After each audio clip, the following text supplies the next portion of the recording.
welcome in. I'm Donna. This is Dinners with Donna. This is my cooking show I do every so often. And why is someone calling me now? Hold on a minute. I'll turn that off. Thank you so much for being here. Because I live in Florida and it is almost 100 degrees before the real feel, I decided that today we're going to do something different and we're going to do something not using the oven or stove so that we don't swelter. So even though we're inside, it's still warm and we're going to make everything in our microwave using mugs. So it's going to be a really interesting show today. So I want to welcome everyone in and give people a little bit of time to come in. I wanted to let you guys know that I have the donation link up to my St. Jude Children's Research Hospital fundraiser for my birthday. My birthday is actually on July 25th, but because of the way, the days fall and everything, it's in the middle of the week. So I'm having my fundraiser on Saturday, July 20th. And I believe we're going to start at 4 p.m. That's what the poll on my community page, the vote was winning. And the theme is going to be Christmas in July because that's also what everyone chose. I've been putting up polls for everyone to figure out what we're going to do. And it's going to be cooking and karaoke. So it's going to be a really fun time. I have my friends coming and there's going to be some surprises and things I think you'll all enjoy. So that'll be a fun thing to tune into on July 20th. And I think that's going to be my next live stream after this one because of scheduling conflicts and everything else. That's the next time I can go live. So yeah, so this is going to be my last live stream before the fundraiser. So the next big live stream will be the fundraiser. We are at $150 so far of my $1,000 goal. So thank you to all who donated and helped out. I really appreciate that so much. And what else did I want to say before we started? Well, I want to welcome everyone in, of course, and my moderators. They have the blue wrenches and their names are highlighted in blue. They keep the chat family friendly and safe. If you have any questions or anything like that, please tag them and they will try to help you figure all of that out. And the link to the donation page, if you are so inclined to help out with that, is in the video description. I think I forgot to pin it to the top. I don't know, Sam, if you have the ability to do that if you're watching. Sam's my daughter. You guys know her, Samantha Lowe. And she's also my co-manager of the channel, so she can go in the back end and do stuff. So I'm not sure if she can fix that for me or not. I knew I forgot to do something, but yeah, the link is also in the video description if you need it. So how about a chat check? Should we do a chat check? That's Richard, my producer. He's very quiet. So Ellie, she said, "Hi, Ellie." "Hi, Donna. My friend makes her scrambled eggs in a mug, and her kids call it eggy pink." Oh, that's funny. I love that. Well, that's awesome, Ellie. Welcome in, and thank you for being here. Noelle Ash. Hi, Noelle. I hope you're having a good Saturday. Bonnie Otter. Hi, Bonnie. Samantha Lowe. Sam, you're here. Yay. Janice Disney. Hi, Jan. Welcome in. Mark Langenkamp. Hey, Mark, I heard you're going to be cooking some of these things along with me at home. So we'll be in this together, and hopefully we get through everything okay. Disney World Freak. Hey, Carlos, I loved your stream earlier. I love seeing my old stomping grounds in Rhode Island. It was just beautiful. Debbie. I hope Suzanne's feeling better. Debbie Thunder. Hi, Debbie. Welcome in. Marilyn. Hi, Marilyn. Always nice to see you. Jay Nashville. Hey, Jay. Welcome in, Janet. Theo Sam Eagle. Hi, Theo. Welcome in. LSU Mom. Emily, you made it. Yay. Thank you so much for being here. Jennifer Caruso. Jennifer, welcome. Verna Marie. Hi, Verna. I hope Glenn feels better too. Joyce Cartco. Hi, Joey. Nice to see you. Jersey Mike. Mike, welcome in. Hopefully we'll see you in person in a couple weeks. Hopefully. I hope so. Tigger Jeff Sean W. Well, hello and welcome in. Mrs. P. I'm sorry. Mrs. P. Oh, hi, Miss P. Welcome in. See anybody new? You caught up? Debbie Sweep. Well, hello, Debbie. Welcome. Good to see you. Kaylee handmade heart ears. Oh, Kaylee, I'm so glad you're here. Thank you so much. Sandy Byers. Hi, Sandy. Annette. Hi, Annette. I hope you're doing well. Yeah. Almost to the end. Oh, they're here. Movie Mania Nick. Nick, welcome in. No trivia today, so we're all winners, right? Nancy O. Hi, Nancy. It's so wonderful to see you. I hope you guys are doing well. And Margie Linney. Margie, welcome, welcome. Hello to you and Herschel. I think we're caught up. All right, we are caught up, guys. So we are starting with something I have made like a lot in my lifetime. It is an omelet in a mug. Now, you can customize this however you want to. I put a recipe out for reference, but I'm going to show you how I make mine. And then you can take it from there and make it your own. So you're not going to use the lid, because if you put the lid on this, the egg rises in the microwave and it would go all through this and it would make a big old mess. So we're not using the lid on that. I got these great microwavable cups I got on QVC. They're great for soup and omelet in a mug, cake, mug cake, all that good stuff. So really good. Cereal even. I'm going to spray it with my good friend Pam here really well, so nothing sticks, just insurance. What was that? Okay, mysterious things are talking at us. I don't know what's happening. Maybe they're watching us. Oh, okay. So I use egg beaters in mine. You can use whole eggs, whatever you prefer, plant-based eggs if you're, vegan. But I'm going to fill this. Oh, I'm going to say I'm going to use like between a quarter and a third of a cup, about that. Then my secret to making it nice and fluffy is putting in just a splash of heavy whipping cream. You can use half and half milk, whatever your choice is, or leave it out. Just a little splash. And then this is where it becomes fun. But first, I'm going to get a fork and mix that a little bit. And I forgot my forks over here. So I'm going to bring some over here. What is beeping? Things are beeping. Oh my gosh. See what happens when you don't go live regularly? It gets all crazy. That's going to mix the eggs and the cream together a little bit. Now, I'm going to put a pinch of salt. You can put any things you want at this point. Salt, pepper, little garlic powder, whatever. Did we lose something? It was Richie Cam. Okay. Well, I'm not sure what's happening today. Start the prep cam. Oh, we had to Start the prep cam. Okay. So I've got my cheese here because we're usually you can just do it in your food processor with a chunk of cheese. I'm just trying to save some time here because we're trying to be all about convenience and easy prep today. So we're using pre-shredded cheese. And I know it's coated in cellulose and all that stuff, but we're going with it. So I have here, I had just chopped up a little bell pepper, sweet onion, and some bacon that I cooked and crumbled ahead of time. And we're just going to put that into the egg mixture. Now, I will say you can put whatever you want. You can put mushrooms, olives, ham. The only thing is when you use ham or sausage, it has a tendency in the microwave to pop. So just be careful with that because, like I said, you don't want to cover this because it will, puff up and go everywhere. So I would just be aware of that if you're using ham or sausage.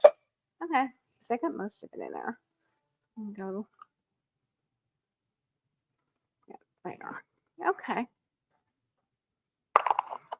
Very oniony. And then I'm going to put a little bit of cheese, and you can put however much you want. There's no wrong way or right way to do this, to be honest with you. And I'm just going to stir that in. I just did like a handful of cheese, maybe an ounce, I'd say. Big pinch. And I'm going to, I forgot to get a garbage bowl. Okay. I'm going to throw this in. Just get me any bowl. Any bowl will be fine. You could have done one of the blue bowls. That would have been easy, but that's fine. The ones on the one over, but that's fine. All right, so we have a garbage bowl now, so we're all good. And I'll show you what this all looks like now. You know, do we have prep can? That's, you know, that's pretty much what it looks like. You can add herbs, chives, you know, whatever you like. Also, oh, how is the audio? Okay, good. I forgot my plate because the other thing I like to do when I'm making these mug things is put a paper plate, or you can use a regular plate. Just make sure it's microwave safe in the microwave, just to catch in case, like I said, it's going to expand and grow. And when it expands and grows, you never know. It could go over the top. It shouldn't. But I'm going to put this in for about 3 minutes and check it. And then we will see if it's done. If it's not done, we'll put it in for 30-second increments until it's done. We're going to do 3 minutes on high. That's how I do mine. And we shall see how that goes. All right, so I'm done with the cheese for now. So I'll put that away. I'm done with the cream for now and the egg beater. So I'll put all of this away while we're waiting for that to do its magic in the microwave. And I'll show you guys too. It's really cool because it will have puffed up when we take it out. But then it deflates again, which is kind of neat. Nico, welcome in. Angela, good to see you. Well, you know, see you. I feel like I'm seeing all of you, but I guess I'm chatting with all of you. All right. So the next thing we're going to make is, now how easy was that? That was like so easy. And you can do that for like breakfast for dinner or whatever. And we'll taste it when it comes out. But I mean, I made this a lot. So, I mean, unless I really had a bad day today, it should be good. All right. So the next thing we're going to make is berry cobbler mug cake. And what I tried to do when we were doing the recipes today, I wanted to do a savory and a sweet, a savory and a sweet. I think at the end we have 2 sweets at the end, but we did our savory with the omelet. So now we're going to do our sweet with the berry cobbler mug cake. Were there any questions about the omelet, by the way? This is true, Angela. I'm looking forward to it. It's going to be fun. All right. So our berry cobbler mug cake, I actually have a printed recipe for this one. You got a half a cup of frozen mixed berries. And I'm assuming, you know, again, if you don't want to use mixed berries, you could just use strawberries, blueberries, raspberries, blackberries, whatever your favorite berry is, frozen, a half cup. Then I have, let's see, a half a teaspoon of cornstarch, 4 teaspoons of granulated white sugar, 2 tablespoons of self-rising flour, 1 tablespoon of Sprite or 7-Up. I would always, you're using sugar anyway, so don't use diet, use the regular stuff. 2 tablespoons of quick oats and 1 tablespoon of butter sliced into 2 thin squares. So here's what we're going to do. It says a large microwave safe mug. I'm going to try this one. You said this isn't going to. See, I was afraid, you guys, because of the metallic on here, but it says on the bottom it's microwave and dishwasher safe. So hopefully nothing bad happens. We'll see. Handful Heartful. Oh, hi, Handful Heartful. Welcome in. So good to see you. Let's see how we're doing. It smells like it's almost done. I said cornstarch, right? Well, look at that. Before I even got into the next recipe, our omelet is done. So, Richard, let me see what this looks like here. Oh, yeah, that's looking good. You want to take a picture for me, please, before it deflates? Here, put it here. Oh, and we prep cam. There it is, guys. No spills. Paper plate is clean, but just insurance.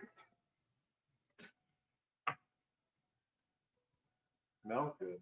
And as you can see, let's see here, the ingredients did not sink to the bottom.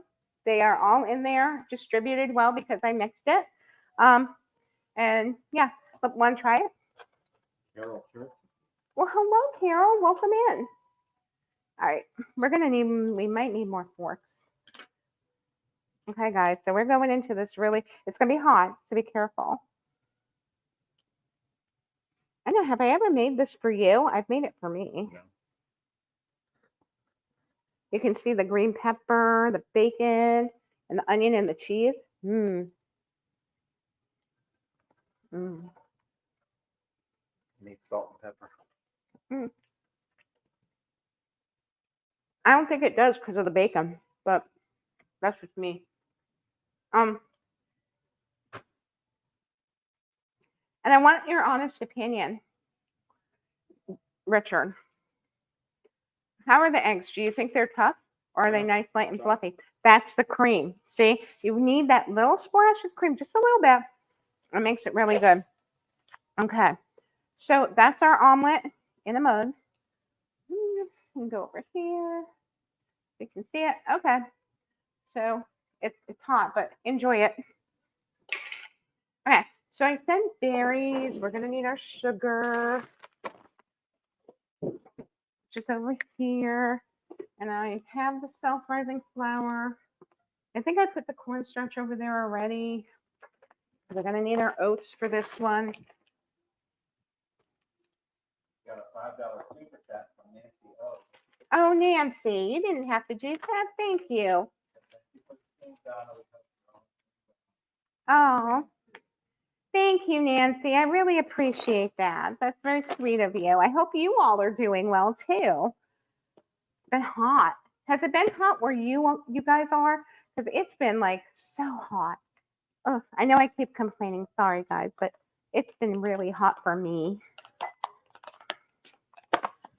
98 feels like 106. It's 98 outside and feels like 106 degrees. I'm glad we're microwaving today. All right, let's see how this is going to work. I'm taking the paper off my quick oats, which I usually would have done ahead of time, but I forgot. All right, so half a cup of frozen berries. Oh, we're going to need butter. I said butter. Hi, classy Disney mom. It's good to see you. Welcome in. Okay, and I'll need a knife, which I have right here, to cut the butter. All right, here we go. So the main thing that takes the most preparation here is gathering all your ingredients and reading through the recipe, because cooking it's going to take like no time at all. Okay, so in a large microwave-safe mug, what we're doing here, we're going to add a half a cup of our frozen berries. Ooh.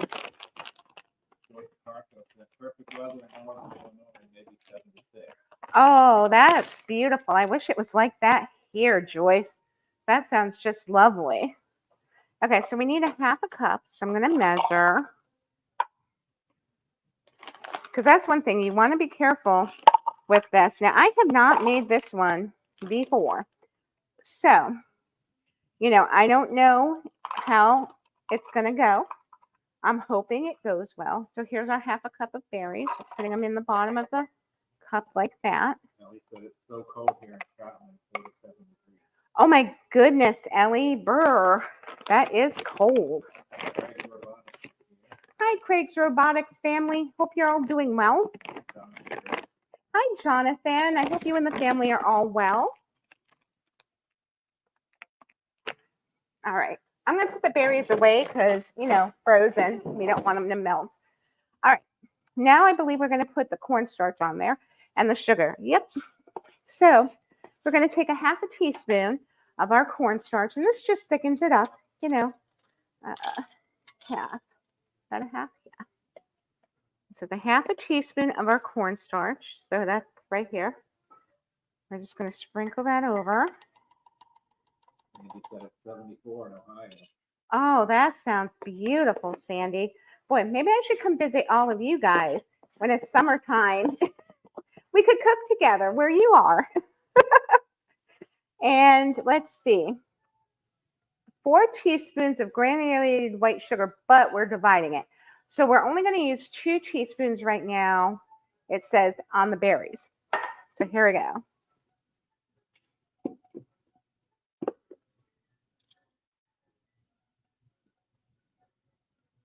I got 1.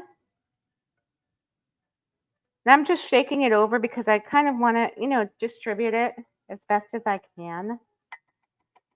So it gets coated, but we're gonna stir it in a sec anyway. Okay, here we go. And I believe it says to stir now, right? Slightly toss the berries with your fingers. That doesn't sound like a good plan. Or a spoon. That's what we're gonna do. And kind of coat the berries. And I'll show you what they look like after we've coated them. But we want them all coated. Because what it's going to do, it's going to cause an effect kind of like pectin. And someone's at my door. Don't they know I'm streaming? Sorry about that, guys. But it's going to act like pectin and jelly. And it'll thicken the cobbler. So it'll be nice and not runny, too runny. It'll give it a nice texture. So here's what we've got so far. Oops. I hope you can see that. Okay. So we did that. And now in a small bowl, we're not whisking with our fingers. We do the rest of the sugar. So 2 more teaspoons of sugar. Who was at our door? Oh, it was UPS. How rude. No, just kidding. Oh, Joyce, that's very kind of you. Thank you so much. Marguerite, it's wonderful to see you. Welcome in. It's been a while. Mr. Merlin in the Somerset. Hi, Keith and Mandy. I hope you guys are doing really well. Oh, hi, James. Welcome in. Edgar, I hope you and Mighty are doing really well. I miss you guys. I really need to see you guys again. It's been way too long. Way, way too long. Okay. Now, see, this is what happens when you don't open your products beforehand. You have to fight with the self-rising flour pouch and hope that it doesn't like poof everywhere. But we're doing it. We got it. They really glued it. What? Richard says the eggs are really good. Like he's surprised. Guys, are you surprised that my eggs were really good? I've only been cooking like since I was like what? 7? Geez, Richard. My biggest fail was the keto brownie, but Nick and I didn't think it was that bad. Richard thought it was bad, but I mean, it was a keto brownie. What are we going to do? Okay, so whisk together the sugar, the self-rising flour, 2 tablespoons. Tablespoon. Okay.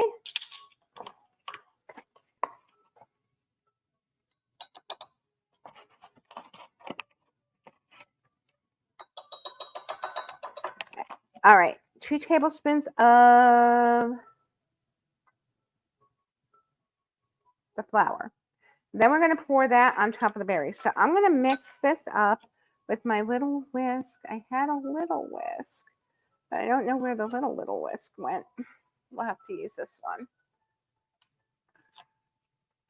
Whoops. Well, we're grabbing all kinds of things. Oh, you got the little one? Thank you. That's what I was looking for. Thank you. Put that there. And that's the nice thing about this. This is nice if you're like living in a dorm, an apartment, or you're single and you don't want to mess up, mess with a whole lot of pots and pans and casseroles and things like this. And you want a little dessert or something, but you don't want to make a whole pie because you're not going to eat a whole pie. Well, I mean, I know I wouldn't. I think Steve might be able to, but maybe Zach. But Mark said he was at the door. well, the nerve, Richard. Okay, so here we go. I mixed that really well. And now I'm rereading these because I've not made this before. So I want to make sure I follow their directions. You guys know when I'm following a recipe, I do it their way the first time. Unless I see something that really stands out to me that says, no, you shouldn't do that, But I'm going to do it this way. It looks right, and we'll see how it comes out. So now I believe I sprinkle this over. Let's see. Pour the flour mixture on top of the berries. Okay, that's what I'm doing. Now, I'm going to say I'm a tad bit skeptical here because I don't know if the flour is going to cook enough in the microwave, but we'll see. I mean, you never know. Distribute it. All right, so now we pour the tablespoon of Sprite over it. And where did I put the Sprite?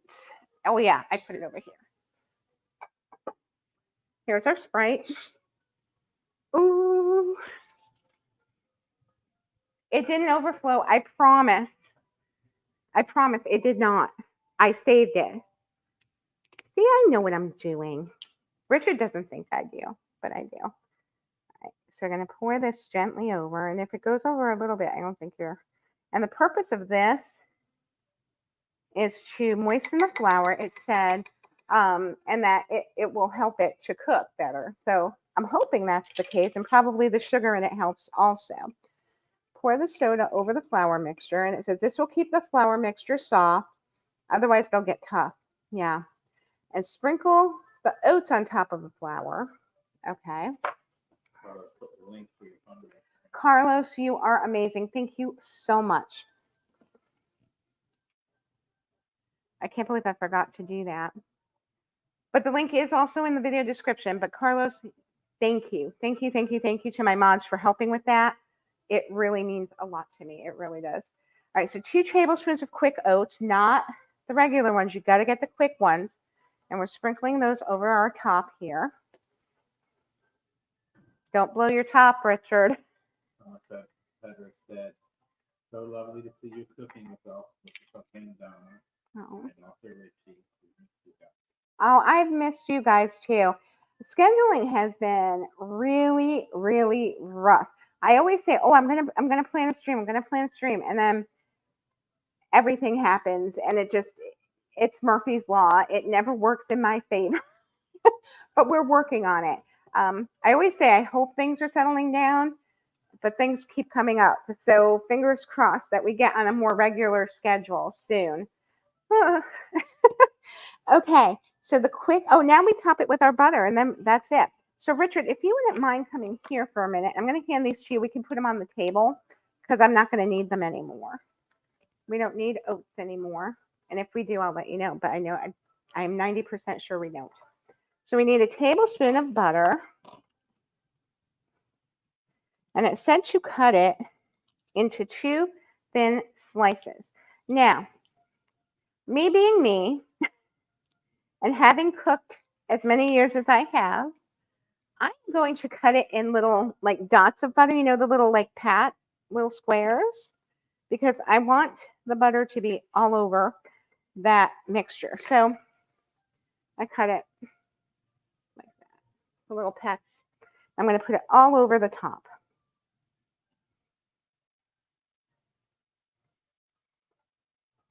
Now I think this one said to cover it with parchment. Yes. Okay, so sprinkle oats on top of the flour, spread the butter on top, did that. Now, you know what I'm going to do too, just as a measure of precaution? I have an idea. I just said, what about Beverly instead of Sprite? Well, I'm sure you could do that if that's your, name your pleasure. But I wouldn't do that. But if it floats your boat, go for it.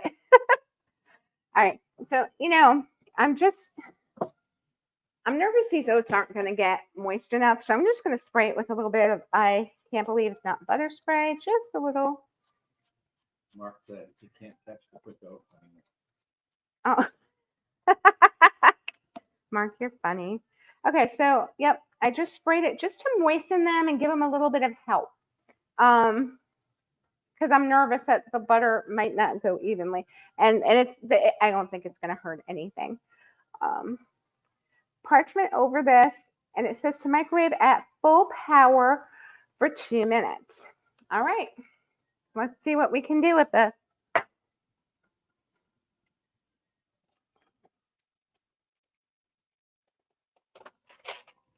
There we go.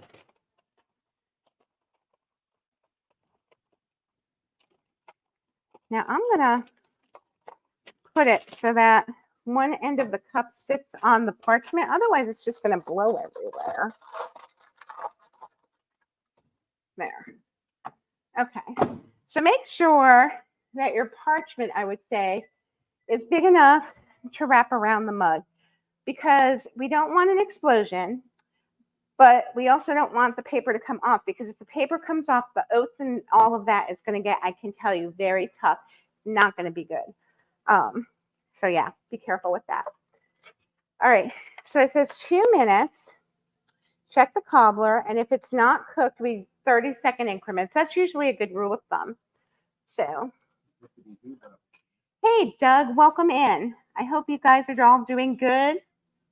All right. So like I said, we're going to do sweet, savory, till I run out of savory recipes. Now, this next one is really interesting. It is a chicken pot pie in a mug. I know. I don't know how it's going to be. We're going to see. Oh, and if I need one more favor from you, because I forgot to get the freeze-dried chives out of the pantry there, the utilidor pantry. I call the utilidor, well, the little pantry underneath my stairs, the utilidor. I'm weird like that. So yeah, chicken pot pie in a mug. It says it's going to take us 10 minutes total to make, 5 minutes prep, 5 minutes cooking. I'm going to say with my 5 minutes of talking in here, probably going to be 15, but that's a lot better than like the hour and a half or whatever it would take to make a chicken pot pie. So let's see what we're going to use here. We're going to use 3 to 4 tablespoons of cooked chicken. I diced mine already. 2 tablespoons of frozen vegetables like peas and carrots. I'm using peas and carrots today. 1.5 teaspoons of corn flour. Thank you. AKA cornstarch. And we've got that. Salt and pepper. Oh, I'll need the pepper as well. And then chicken stock, which I have in my fridge. Full fat milk or cream, so I'll get the cream back out. And then we're going to make a biscuit topping with flour, baking powder, salt, more butter, more milk or cream, and our herbs. And I'm just using freeze-dried chives today, so it'll be pretty. And look at that. By the time I read this recipe off to you guys, the microwave went off for the cobbler. This is going very quickly. Let's see what we got here. And nothing caught on fire. That's good. Hi, Christine. Welcome in. I don't know. You think we should go 30 more seconds? Or should we let it sit and see? I think it's just the butter. I'm going to let this sit because it says to let it sit for like 3 to 5 minutes before we eat it. So here's what it looks like. And, oh, we don't have the prep cam on anymore. Sorry. I don't know if you can see it. Oh, there you go. And then there's an alarm on my phone that's going off, Richard. So if you could turn that off for me, that would be much appreciated. Just swipe up. Thank you. I'm glad it didn't cut the stream off. Usually it does that. Okay. Yeah, this looks really good, I think. Don't you guys think? It looks like a cobbler. Victor said the pantry under the stairs is also Harry Potter's public. Yes, it is. Very true. Okay, so I'm going to close the microwave up. And we'll just let this cobbler cool off while we're making. Is this going to be in the way? You guys tell me if that's in the way. No. Okay, and we're done with the Sprite. So give that to you so it doesn't. Okay. Now, I got to get the chicken and the peas and carrots. I have the corn flour, cornstarch. I've got the salt and pepper. I got to get the chicken stock, the cream. I have butter. Yep. So I just need the cream, the chicken stock, and okay. Jessica Pilar. Oh, Jessica, welcome in. It's so good to see you. Oh, Deborah. Hi, Deborah. Hi, Jessica. I'm sorry my back's turned to you. I'm not being rude, I promise. I got to get this stuff out of the fridge. Let's see. Where's my chicken stock? Oh, that's beef stock. Oh, where's the chicken? Here it is. Now, I will say this recipe did say very specifically that you are to use chicken stock, not chicken broth. It says it really adds to the flavor of your chicken pot pie. So there's no sugar in this, so I'm going to move this over and get our flour. And if we have any questions, Richard, please feel free to let me know.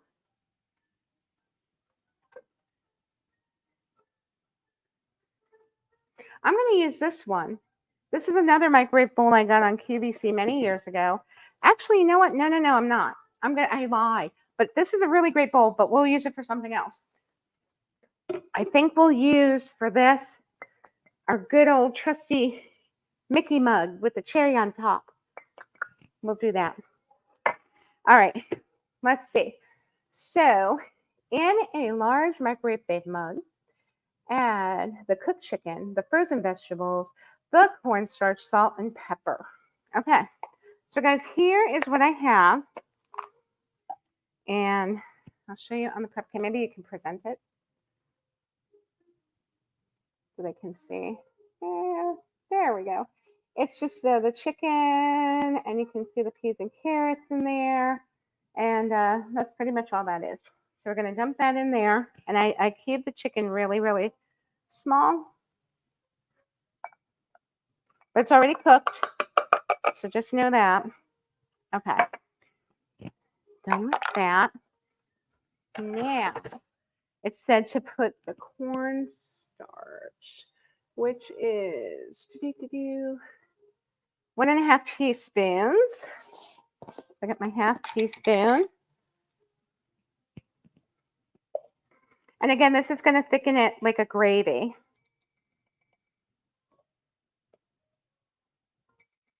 Carlos said, are these recipes based on a 600, 800, or 1,000 watt microwave? Now I'm going to say each one is a little different, but the majority of them are 1,000. Yeah. And again, you have to adjust the time based on what your individual microwave is. Like I said, if something isn't cooked, the general rule of thumb, add 30 seconds because you don't want to kill it either. So 30 seconds until it's just done and you'll be good to go. Like, see, I knew my microwave with that omelet, 3 minutes on high. And Richard said it was pretty much perfectly cooked. So yeah, that's, you got to know your appliances and stuff. I'm just kind of mixing, tossing the coat, Mr. Fulton is here. Hi, Mr. Fulton. Welcome in. I hope you're doing well. Let's see. Okay, so cornstarch, salt, and pepper. So just I use kosher salt. That's just me.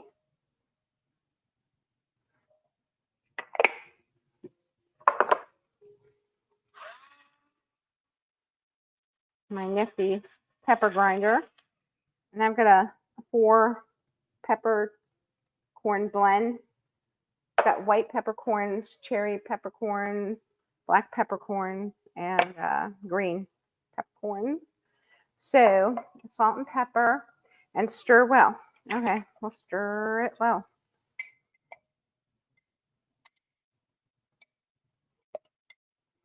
And we're coating it. Like I said, this is going to hopefully form the gravy. Okay. Now, the print on this recipe is really small. Sorry, guys. Pour in the stock and the milk and then stir again. Okay, we can do that. So the stock, I believe, is 3 tablespoons. Yeah, 3 tablespoons.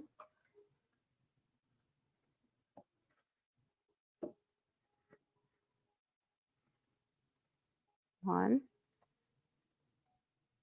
2, 3. Okay. And how much of the cream? A tablespoon. We're going to mix that and then put it aside. Then we're going to make the biscuit topping.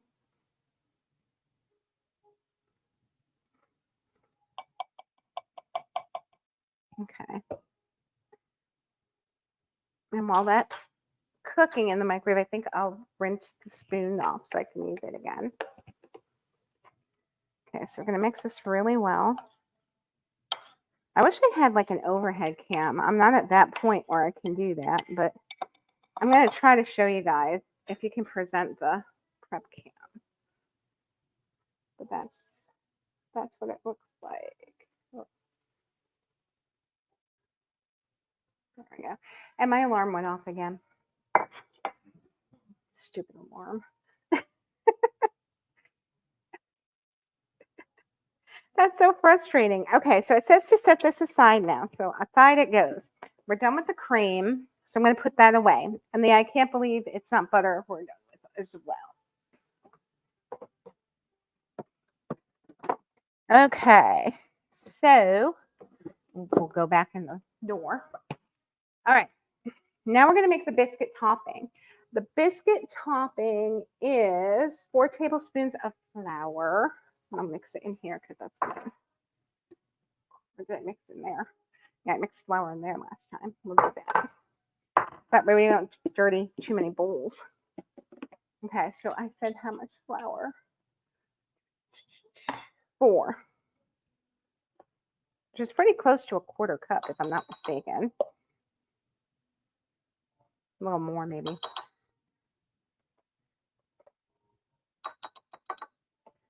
And 4. Okay. Now, I'm sorry, I keep looking off to the side at my recipe, you guys, for this one. Half. Does it say a half, Richard? Of baking powder, right there. Or is it an 1/8? 1/8 teaspoon. Okay. No, 1/2 teaspoon of baking powder. It is a half. Okay. You want to get these measurements right because too much or too little and you'll have a mess on your hand. All right. So you said an 1/8. That would be 1/2 of a 1/4. I got my 1/4 here. You said you just need a mirror up there like Julie Child. There you go. That would be helpful. So if you don't have an 1/8 of a teaspoon measure, it's just a 1/2 of a 1/4 teaspoon if you have that. So, okay. And an 1/8 of a teaspoon of salt. That I'm just eyeballing because I do that. There we go. Salt. We're going to cube a 1/2 tablespoon of butter. Does it say a 1/2? Yeah. Okay. We'll cube this. Kind of like we did for the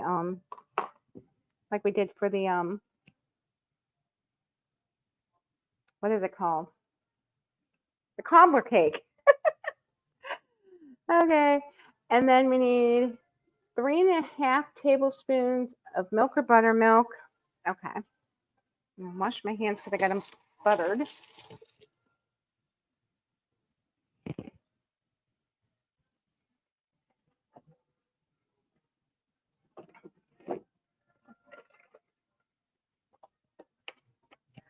And it says to put this on here. Stir in.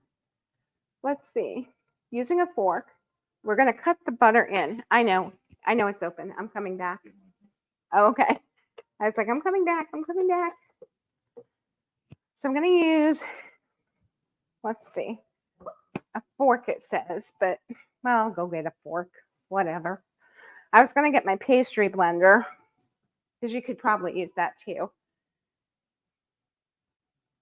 You don't want to add the liquid yet because you're trying to make this like crumbs. I'm just going to mash it.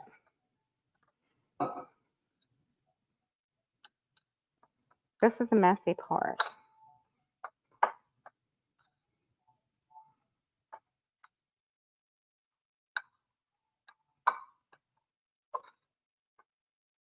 Okay. It says it should look like breadcrumbs or crumbs, and it kind of does. So the more we stir, you got to be patient.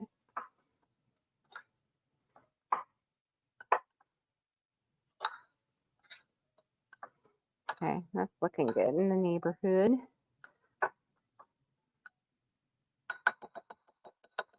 And I'm just going to read what it says here. It says, using a fork, rub in the cubed butter into the dry ingredients, and when done, it will resemble breadcrumbs. I'll go a little more.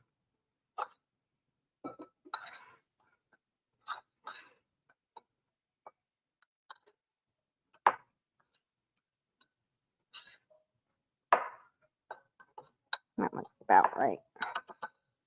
All right, now we're going to stir in the milk and the herbs. Okay, so it said 3.5 tablespoons. I'm using the cream again. 1, 2, 3.5. You're at $180. Oh my gosh, thank you guys. It's so nice to get a little bit of a jump start on this because, you know, it's been really difficult doing these marathon fundraising streams lately. As far as it wears me out. And also, I have not been hitting my goals. And this is not on any of you because you're all so generous and so kind. It's just the way things are. I think a lot of people save up for like the Magical Night of Hope and all that stuff, and I get that. But you know, I'm trying to spread the wealth a little bit, and that's why I chose St. Jude this time because I think Corey kind of, you know, he's got the Magical Night of Hope. That's the big thing for Give Kids the World. So I said, well, maybe I'll do St. Jude and help them out a little bit, and hopefully we'll band together and do some good for them.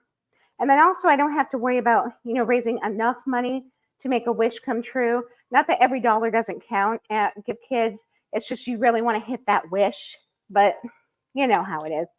Okay, so we're going to mix this in, I believe. Stir the milk and herbs. Yeah, we're going to form a batter.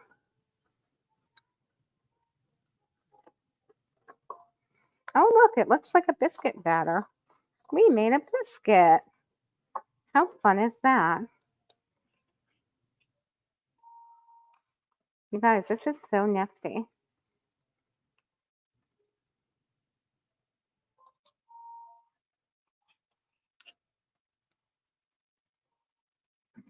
Marna Marie said St. Jude's is a great cause. Excuse me. Yes, it sure is. And I've been supporting St. Jude quietly pretty much my entire adult life. So it was a natural fit for me.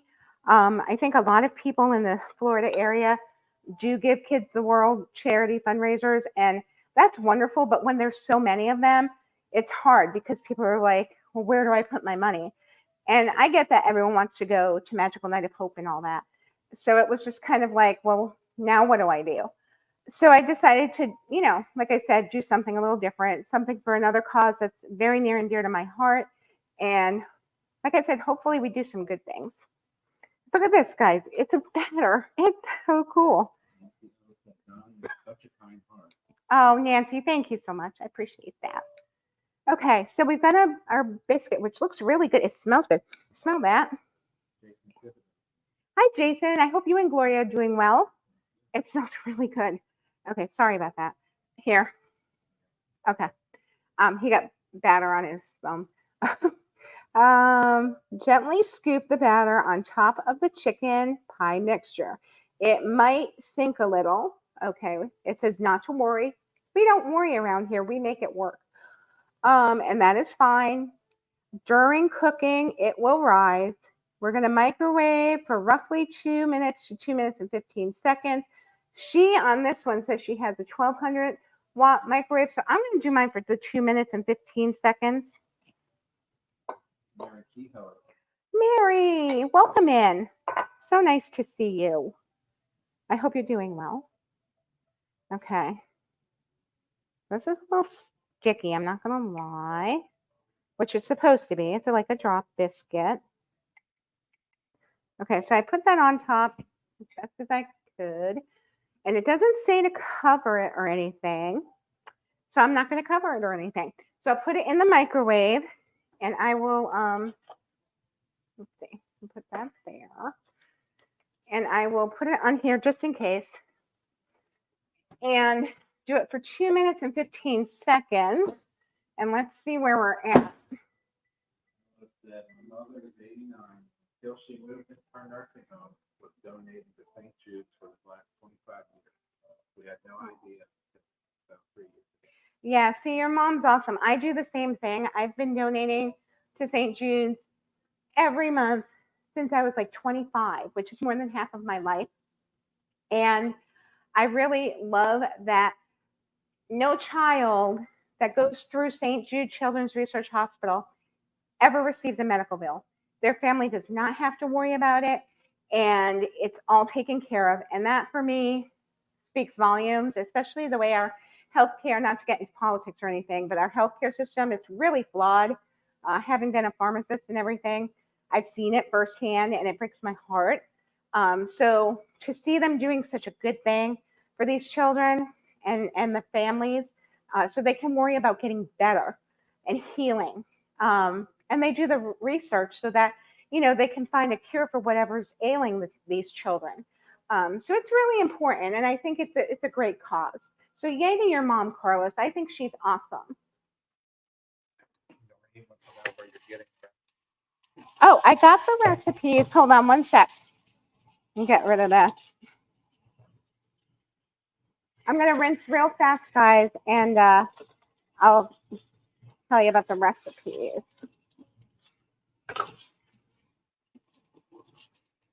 Put that there in case I need it again. And I'm sorry for all the water noise. I'm going to rinse my spoons so I can use those again. Okay. Okay. That's the other nice thing about microwave cooking, you guys. Like, I just rinse the thing, and it's not a whole lot of pots and pans like we usually have, doing dishes, making sure we have to wash again, which is kind of a pain. So this is nice. But I do a lot of R&D for my show, research and development. I scour when I'm going to do a theme for my show. Richard can tell you, I look all over the internet and try to find recipes that fit my theme, that I look at and say, will this work? Will this not work? Is this worth a go? Let's see if it'll work. Now, if you want to try any of the recipes, they're listed in the video description.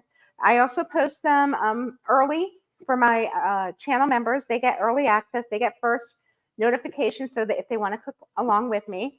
And my Facebook group gets second access after the channel members. So it goes channel members, Facebook group, and then I post it for everybody in the video description. So, and now we had our beeping, so I'll go see if it's done. Hi, Gloria. So glad you and Jason are here. Okay, let's see.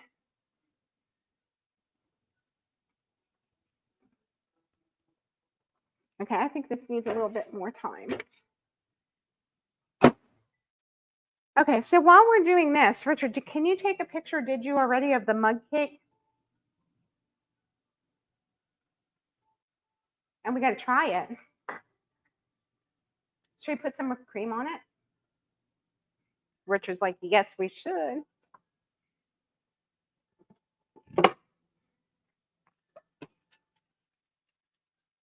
Okay, so guys, this is what our finished, oh, we don't have the presentation. That's okay. There, we're good.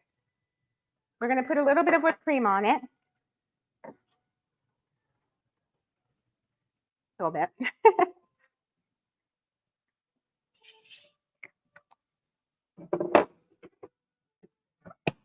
I'm going to use a spoon.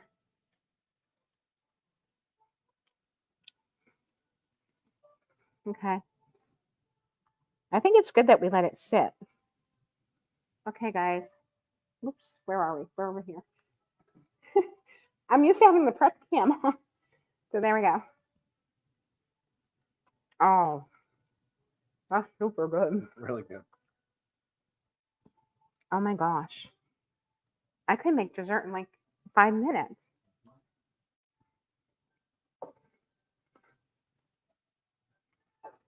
Guys, if you like berry cobbler, you don't want to put your oven on, do this.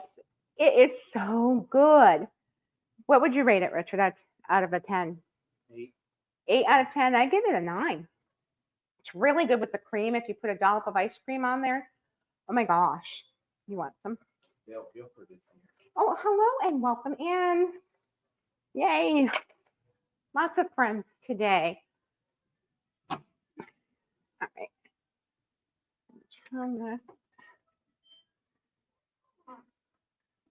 I think that's the gravy.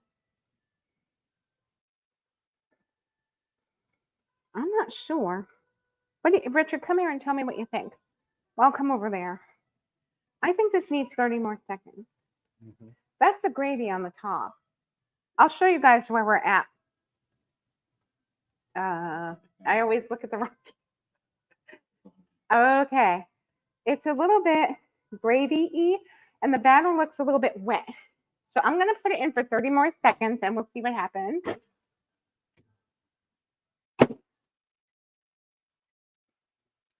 But it's safe to say that the cobbler in a mug is a gigantic success. And like I said, you can use any kind of berry I think that you would like in there. Strawberries only if you want, blueberries only.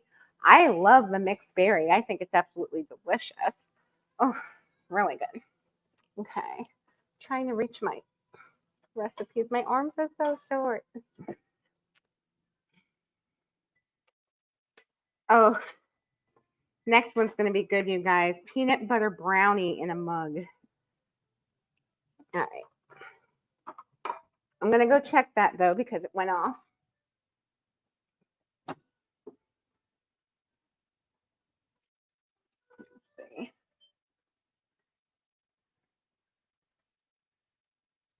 I think that's as good as this is going to get. I'm going to let it sit for a minute while we prepare the brownie because it's going to be too hot to eat anyway.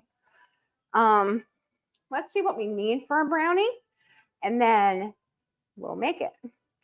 We need 1/4 cup of sugar, 1/4 cup of all-purpose flour, a pinch of salt, 2 tablespoons of cocoa. She used dark chocolate Hershey's, and that's what we're going to use. 2 tablespoons of oil, 1/4 cup of water, a tablespoon of peanut butter, which is optional. So you can make this a peanut butter brownie or a non-peanut butter brownie if you have a peanut allergy. I bet you could substitute with something else. Maybe like marshmallow fluff or something. I don't know. John Avery. Hi, John. Welcome in. All right. And we got vanilla extract. So we're going to add our dry ingredients. I just closed my rings. Woohoo. Things just keep beeping and woo. Okay. So we're going to add our dry ingredients to the mug and stir. It says use 12-ounce mug or larger. All right. We're going to go with this one. I'm not sure how many ounces this is. So we'll save that one. Let's spray this one. Oh, look, my measuring spoons are magnetic. So, yeah. All right. Perfect. Now, dry ingredients, 1/4 cup of sugar, 1/4 cup of flour. Well, I have the flour here, so I'll do that first. And I'm going to get my dry ingredient measurers.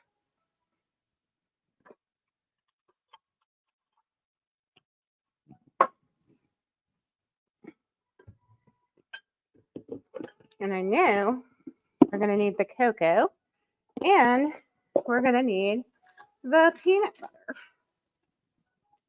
I'll bring it all over, like Rachel Ray used to do on her show. Okay, so I have 1/4 cup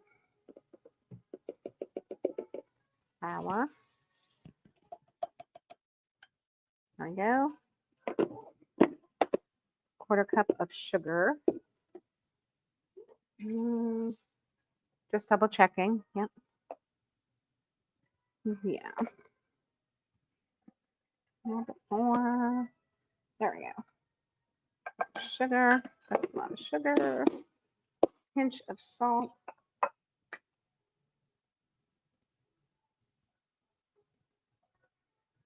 Okay, pinch of salt. And then 2 tablespoons of cocoa. I'm going to give this back to you because we're done with that. Oh. But don't. That was funny, Mark. Okay. I'm going to open this over here because opening cocoa can be messy. It's not this time, but you never know. So I do it over the garbage bowl, just in case you have a little explosion.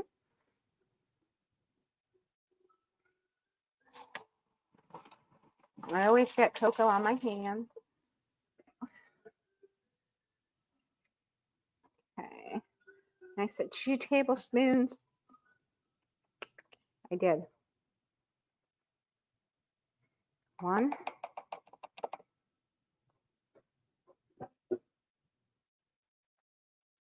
2. Okay, there's that.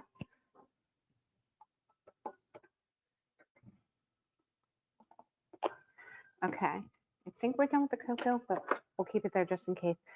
And then salt.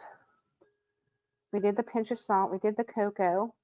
Okay, so do I mix it? Add dry ingredients and stir. We will stir.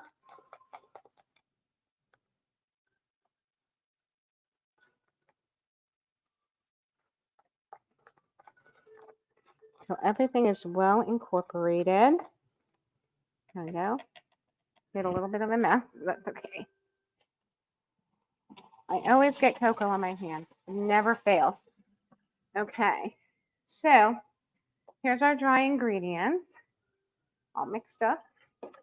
Now add the wet ingredients to the mug and stir until mixed. I think we can do that. All right. So we have 2 tablespoons of oil.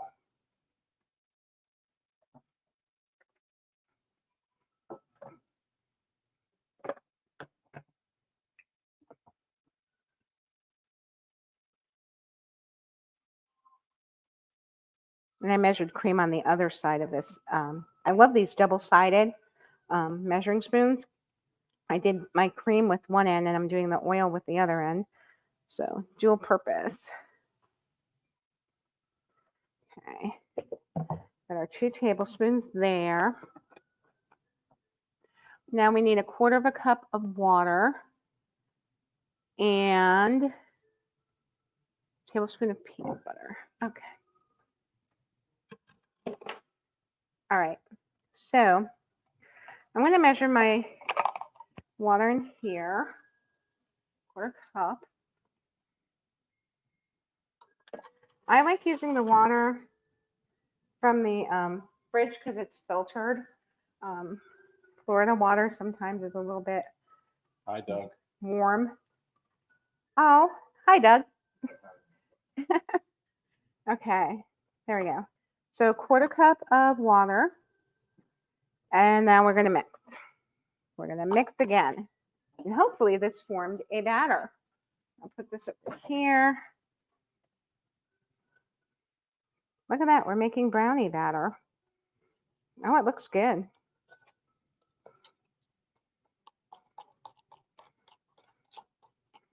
Now, I'm going to show you guys, prep cam if we can present. There we go. So that's what we're looking at. Oh. Oops. Wait a minute. There we go. And I'll show you. I'll get a little spoon and show you.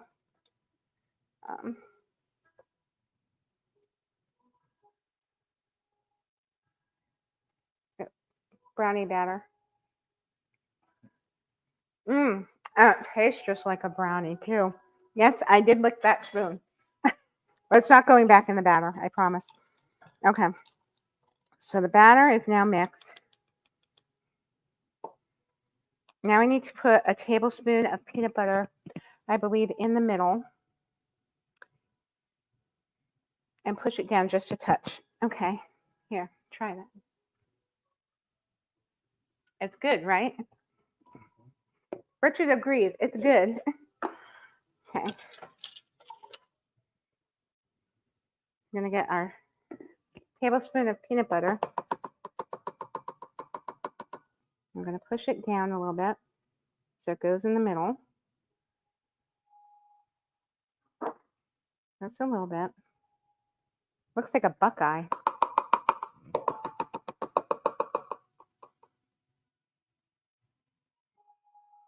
There we go. Here, present again. Yeah. Why can't I do this right? There we go. So it looks like. And now we're going to microwave this for 1 minute and it should be done. So 1 minute, let's see. And while this is going, we'll take a picture and try our chicken pot pie because it's been sitting here now a little bit. Let you take a picture.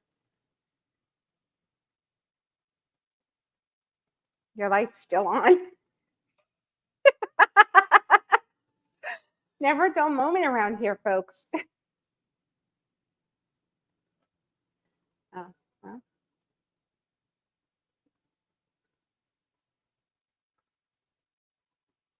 How's it look? Oh, it looks good. Okay. We're gonna need, I think, when you have a minute, more spoons. Chicken pot pie. Ready? I'll try to get some of the stuff in the bottom. Okay, guys. Here I got the biscuit topping, the peas, carrots, and chicken. And it's been sitting there.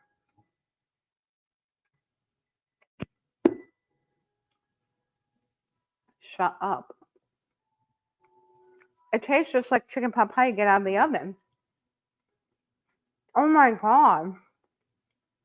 That's so good. Oh my gosh. Yay, we did it, you guys. Woohoo. Okay, I'm going to move these back over here for now. All right, let's see how our brownie's doing. What are you guys thinking of this so far? Are you a little impressed? I am. I didn't think some of these, I was really, really skeptical, I'll be honest, about the chicken pot pie. Yeah. I'm going to have some of my iced tea. I'll be right back.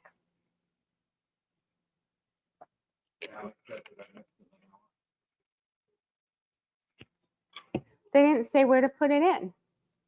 We didn't put the vanilla in. That's on us. And it should have been added with the wet. It said add wet ingredients and I went up to the peanut butter because it said oil, water, and then the vanilla was at the last after the peanut butter. So I missed the vanilla. Let's see what happens with that. Okay. Oh, it smells really good. Here's what it looks like. I don't know if you need light. Yeah. You need light or you're good? Okay. So we can try it now or we can let it cool a minute. You want to let it cool a minute? Okay. The next one's really fun. Oh, these are so easy and so fun, you guys. I mean, honestly, I honestly would say we're going to see how this was without the vanilla. I really feel bad I forgot about the vanilla. But thank you for pointing that out because I was like, wait a minute. When you said it, I was like, wait a minute. Hi, Fred. Welcome in. Okay, so the next one we're making is, I know, Richard's like, this smells really good. It's pizza in a mug. Again, I'm fingers crossed because we're using refrigerated biscuit dough for this one, you guys. We need a large mug. We need a refrigerated biscuit. They use the grands. That's what we're using. 2 tablespoons of spaghetti sauce. I'm using my Trader Joe's pizza sauce because it's really good, and I love Trader Joe's, and it's pizza in a mug, not spaghetti in a mug. So we're using my pizza sauce. Sarah, welcome in. It's so good to see you. I hope you're doing well. I know it's late over there for you guys in the UK. Anyone that's here from the UK, put a thumbs up in the chat because I just want to say yay to you. I know it's very late out there, so thank you so much for taking time out of your evening to be with me. It means a lot. All of you, really. I mean, I know there's so much you can be watching and doing right now, and the fact that you're watching me microwave stuff is really cool. I love having you all here. It really, really fills my heart, so thank you. And then we have mozzarella cheese and pizza toppings. So for my pizza, I just went really simple. I've got green bell pepper that I chopped, sweet onion that I chopped, and pepperoni from the deli that I cut into, bite-sized pieces. So we're going to get our mug. I think I'm going to use this big mug for the, no, I want to use that for the, I'm trying to figure out what I'm going to do here. I don't know if the biscuit will fit in there. Let's try this one. We'll try this mug for that one. We might have to wash out a couple mugs, Richard. So we start with our refrigerated biscuit, but I'm going to spray because I always spray because I'm afraid things are going to stick and I don't want a big mess. So I'm going to spray really well. All right. Then you put the biscuit in. And it says, make sure to spray the inside of your mug with nonstick spray. How funny is that? That's the first thing I did. Then we're going to put the biscuit inside of it and microwave it for 30 seconds. All right. I'm going to grab all my pizza stuff.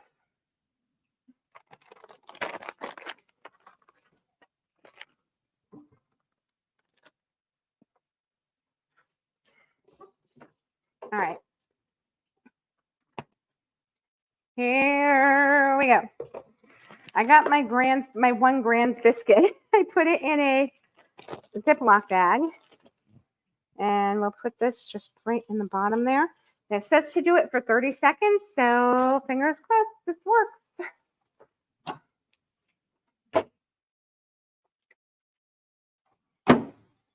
30 seconds. Here we go.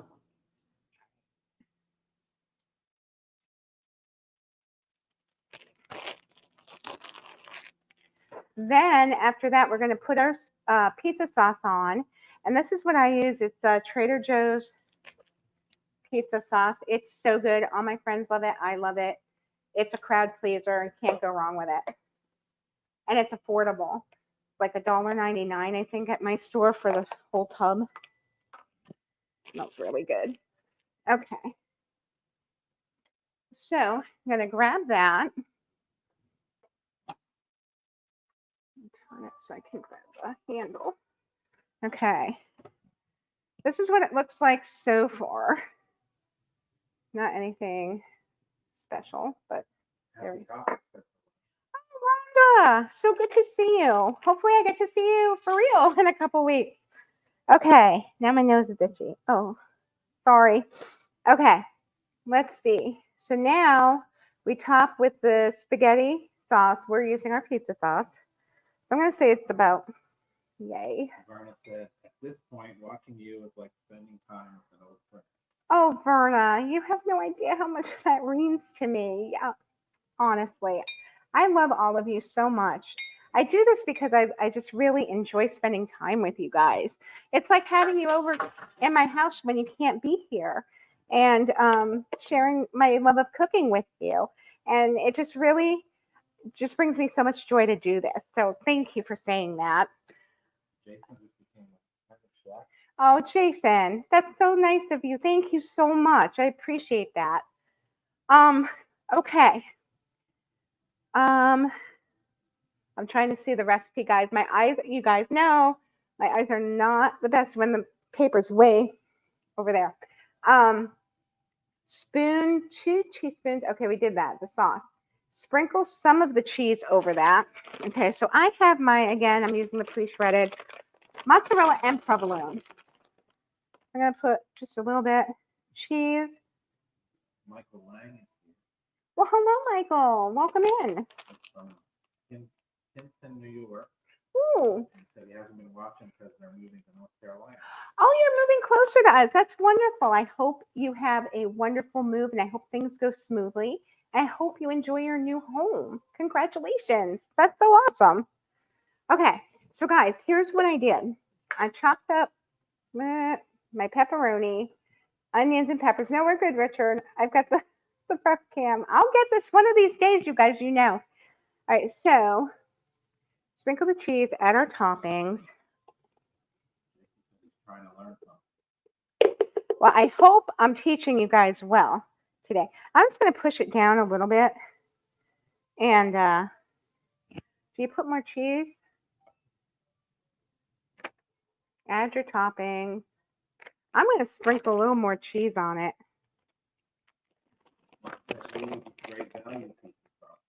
Ooh. Ooh. Okay, that sounds good. I'll have to try that. I love hearing your suggestions. All right, so this is going to go in the microwave for a minute. Really? All right, we'll see. I think it's going to need more time than that, but we'll see. All right. In the chat, do you think we're going to need 30 seconds more, a minute more, or a minute and 30 seconds more? We'll see who's right. I'm going to say it's going to be about 30 seconds more. Put the cheese away. Merlin in the Somerset system. You're always so inspirational, Donna. It's always a pleasure to watch. Oh, Keith and Mandy, you're so sweet. You've always been so kind, and you guys have been with me almost like one of the OGs. The best part is that Richie is lovely too. Well, now wait a minute. Now, I agree. He is most days, except when he's throwing my keto brownies in the sink. You know. Yeah, I agree. I got a little cocoa on the counter. Okay. Okay. All right. Let's see, shall we? I know how you are. You're like Jeff and his half points, Carlos. I was robbed on that meatloaf challenge. Yeah, the cheese isn't quite melted. 30 seconds. Go. While we're doing that, Richard, let's taste this brownie. You took the picture already, right? Would you rather have a spoon or a fork? We have lots of forks. Okay. Make sure you get some of the peanut butter in the middle. Look at that. It's like a lava cake. Hold on.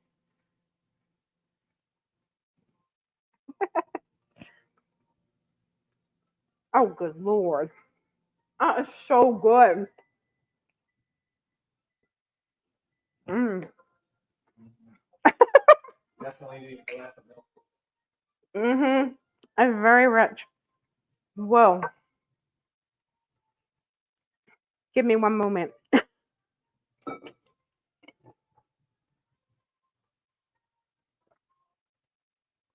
Whoa. That is a fudgy, rich, delicious. You know what would make that even better? I'm so bad.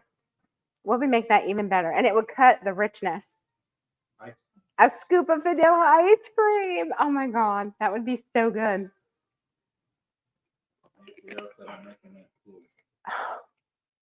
I'm telling you, these are all so worth it. We've not had any clunkers. I'm so excited about this. You guys know this usually does not work out in my favor. I do. We have so many cooking challenges to do, and you guys need to let Corey know, because if you tell him in his chat, he has to see it.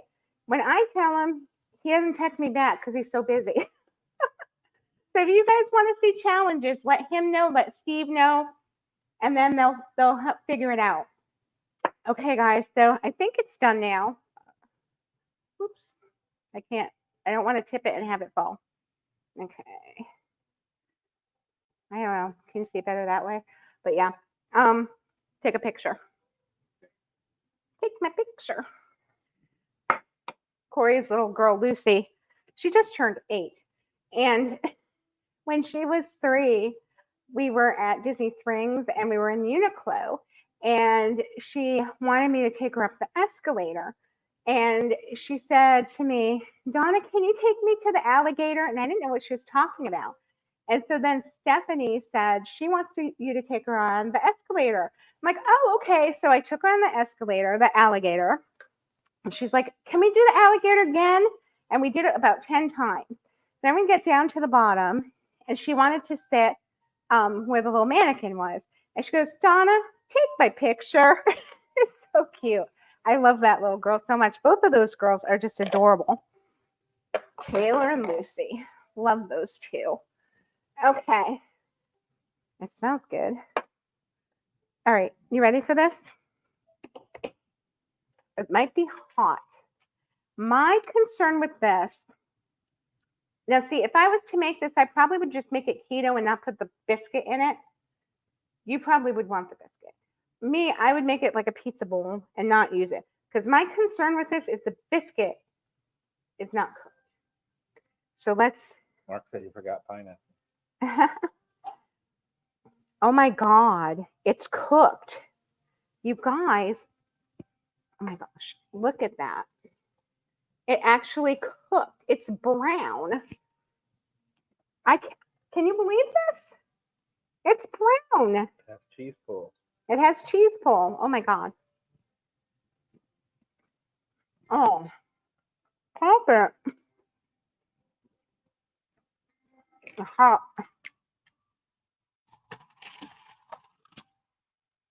Oh my goodness.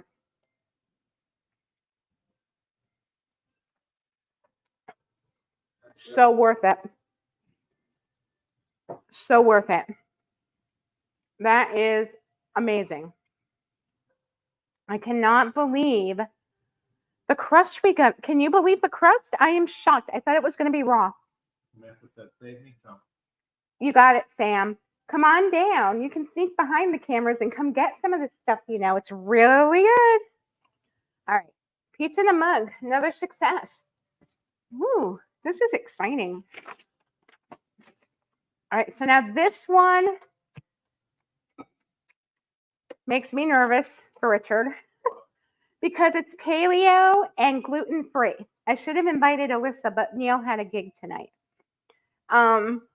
We're making a paleo coconut mug cake. It says it takes 5 minutes to prep, 2 minutes to cook. So let's see how we do. We need 2 tablespoons of coconut flour, a tablespoon of coconut oil melted, which I will do in a moment, a 1/4 teaspoon of baking powder, which is right here, an egg, 2 tablespoons of coconut milk, which I have over there, a tablespoon of maple syrup. Now, I will tell you, side note on this maple syrup is really special. It's excellent maple syrup. It's not my Wild 4 that I ran out of, which I'm heartbroken about. If anyone knows where to find Wild 4 brand, bourbon barrel aged syrup, maple syrup with vanilla bean infused in it, if anyone comes across it, send me the link so I can buy it because it's totally gone.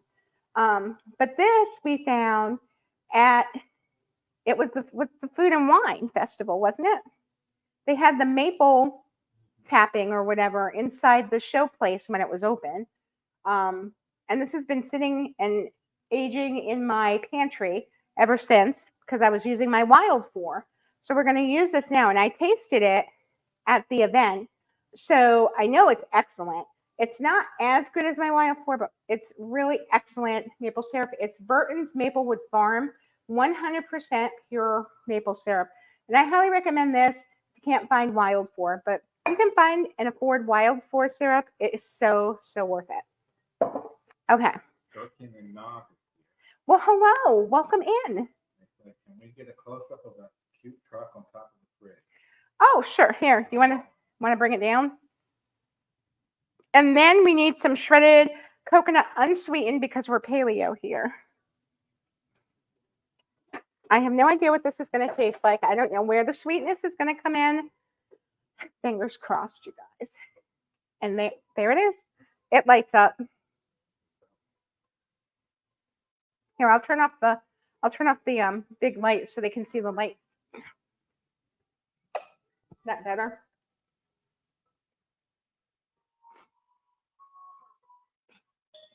You can model that for a moment. I need to blow my nose. Then I'll wash my hands. I did it at Sam's Club.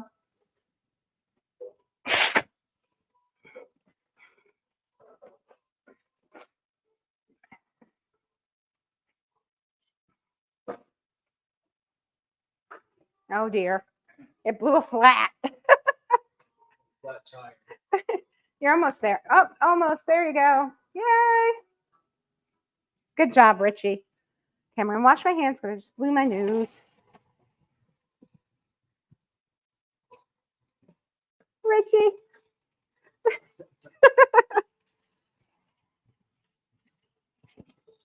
Okay. Mark said, my biscuit did not cook. I had trouble cutting it with a fork. I'm trying it again, but cooking for 3 minutes and 30 seconds on 30% power. Oh, wow. Okay. I cooked mine on high. Everything on mine says to do it on high, and that's what I'm doing. So I don't know if that had something to do with it. Hopefully it turns out for you. But you saw the crust on mine. It was perfect golden brown. I couldn't believe it. Okay. Andy Lynn. Hi, Andy Lynn. Welcome in. All right. Coconut flour, coconut oil, coconut milk, coconut flakes. We have all the coconut. Okay. So I got this organic coconut flour, unsweetened coconut flakes, and the coconut oil, which I need to melt, and the coconut milk. So I'm going to shake it.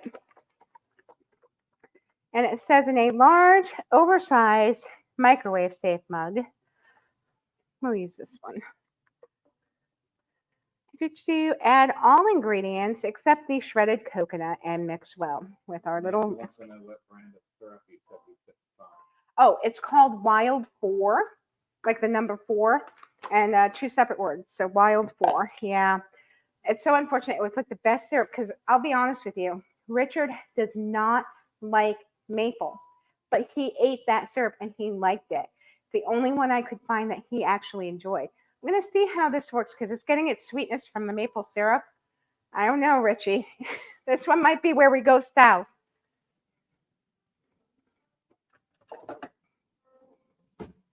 Okay. So let's see. We need 2 tablespoons of the coconut flour. I should have opened this beforehand.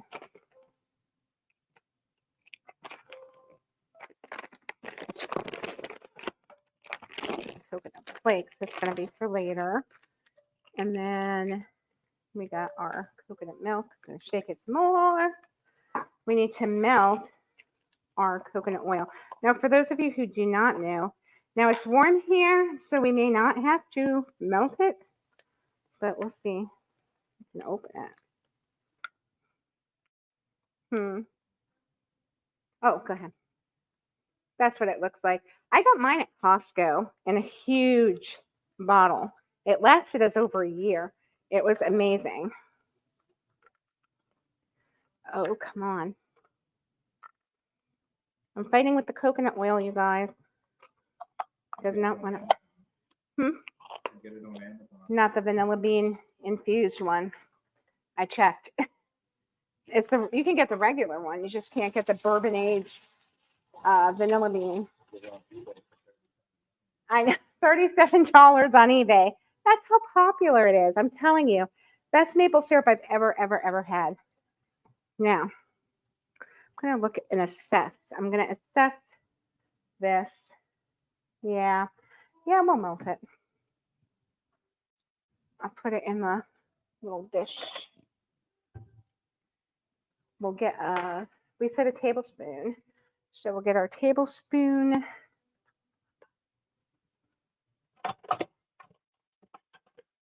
I have to wash that or dry it rather.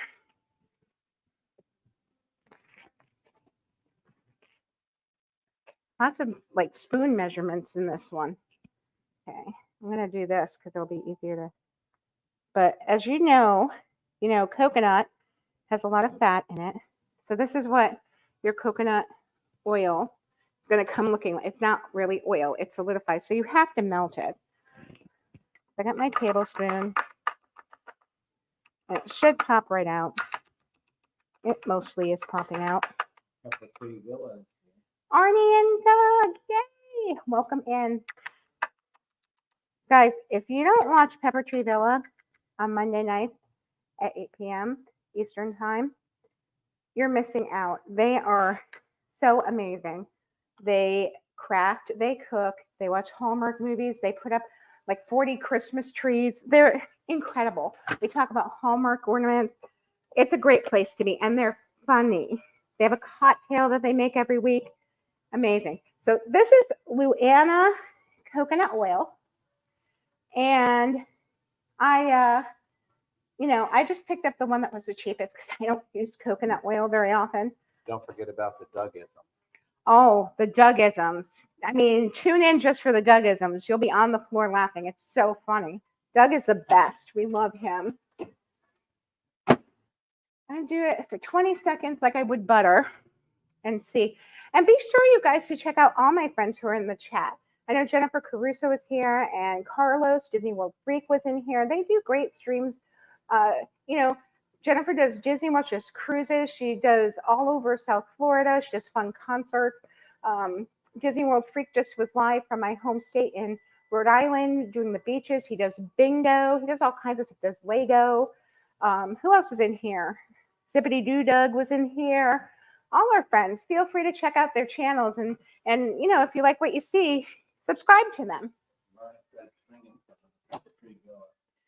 I haven't done that in forever. Pepper Tree Villa. Pepper Tree Villa. A pepper, a tree, and a villa make 3. Pepper Tree Villa. I made this up before Sherry came along because now there's 4. So there were 3. It was Arnie, Doug, and Ben. But now there's Sherry. So now I got to come up with a new song. So I'll work on that, Arnie. And sorry, I was very out of tune on that. Hi, Ben. I hope you're having a good weekend. Are you working on a Life with Ben episode this weekend, I hope? Yay. I love Life with Ben. That's another thing that Pepper Tree Villa does that's really cool. Every Thursday morning at 10 a.m. Eastern Time, they release an episode of Life with Ben. And it's Ben from Pepper Tree Villa, just like living life, taste testing things, fixing things, going shopping, all that kind of good stuff. And it's so fun. I just highly recommend it. I never miss an episode. And I watch them multiple times. I'm guilty. Sorry. So good. Ben said his episodes are already in the can. Oh, already in the can. I love it, Ben. Yay. All right. So, guys, this is what the coconut oil looks like melted. See, it's liquefied nice now. Not solidified anymore. So, we need 2 tablespoons of coconut flour, which is gluten-free. And where did I put my measuring spoon? It's here somewhere. I'll find it. Oh, I put it back in the sink. All right, but I didn't use this side for the dry. Okay, so dry ingredients right here. 2 tablespoons. 1. And I'll show you guys. It's a little bit coarser than refined flour. The all-purpose white bleach stuff that we use. It smells very good. Smell this, Richard. It smells like coconut. It's basically ground coconut. That's all it is. All right. That's why it smells like coconut. So you should like this, I think. Ellie says, Donna, I'm slowly getting to know you and all the community. What a great find it's been for me. I'm so glad, Ellie. We have a lot of wonderful people in this community. And if you find the right ones and the good ones, it's such a blessing. I've been very blessed to find all my friends, and I love and adore all of them. And I wouldn't endorse anyone that I wouldn't, personally watch or anything. Ben said you got to try the Cheez-It items from Taco Bell. Oh my gosh. Okay, yeah. So Ben, that looks so good. he tried on the last episode of Life with Ben that was released on Thursday. If you haven't seen it, go check it out. Ben tried all the new Cheez-It items that are on the Taco Bell menu, like the crunch wrap and all of that. It looked so good, honestly. Oh my goodness. Okay, so we're putting a microwave all ingredients except the shredded coconut. So the oil goes in here. Dump that in here. Now, see, Ben, this is microwave cooking. I think you should try microwave cooking on an episode of Life with Ben. Try some of these recipes or something different. I think you could do this. You could totally do this. It's so good. Margie said, I love Pepper Tree Villa. You got me hooked. I love Ben. Oh, I'm so glad. I love them too. They're all amazing. All of them, all four of them. And it all started with Keep the Pepper Tree. If you guys don't know about that, I know Arnie will tell you they also have a video on their channel. Keep the Pepper Tree. Love that tree. A large egg. Okay, so I'm going to use my egg beaters on this, which would be about 1/4 of a cup is 1 egg. So I'm going to use one of these handy dandy because I know that 4 tablespoons is going to be my 1/4 cup. There we go. We're adding it in. Allie said the nearest Taco Bell to her is 330 miles away. Oh my goodness gracious. Well, maybe you can check out the video and see what you think because it's fascinating what they do with these cheeses, putting them in the crunch wrap and everything. I never would have thought to do such a thing. All right. Large egg, the coconut milk. All right, we're at the coconut milk. Woohoo. Now make sure you're using coconut milk, not coconut cream or creme de coco or any of that stuff. You want coconut milk because that would lead to disaster and it would not be paleo or friendly like that. Okay, so it's a little thick. We're going to go with our liquid here. And I said, how much? 2 tablespoons. 1.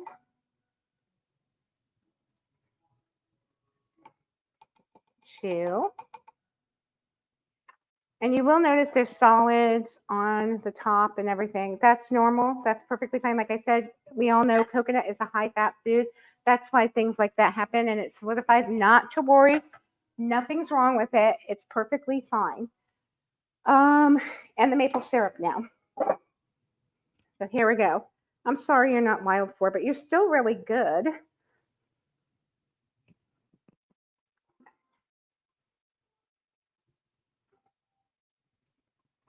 And that, friends, is what is sweetening this cake.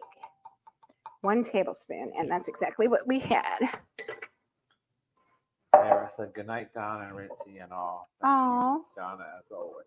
Good night. You are most welcome. And thank you so much for hanging in there with us. I know it's late for you. So thank you so much. We really appreciate you. Have a wonderful night, and we'll see you next time. Okay, so I'm going to wash my hands a little bit. I might need you to wash like the tablespoons. I seem to be going through those a lot. I thought having 2 with 1 on each end, that's really 4 tablespoons. I've used them all multiple times already, which is funny. All right, so now we're going to mix this. Right? Where'd my whisk go? Oh, my whisk is right there. Here, we're going to, it's got cocoa on it.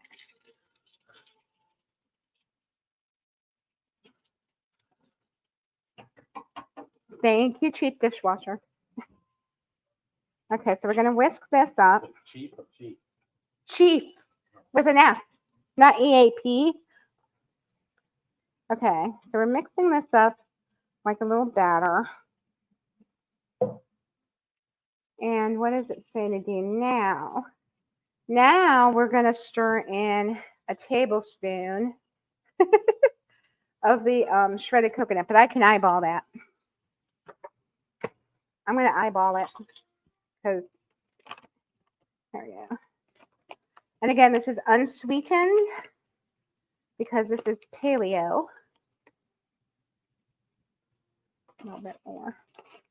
Make it coconutty. It looks like cake batter.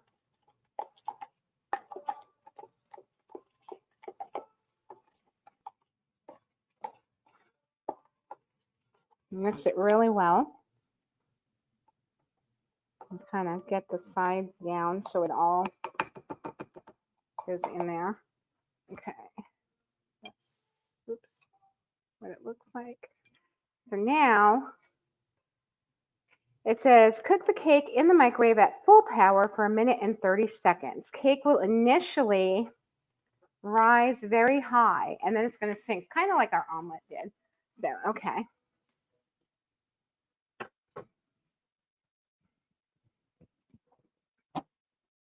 One minute and 30 seconds. Here we go, guys.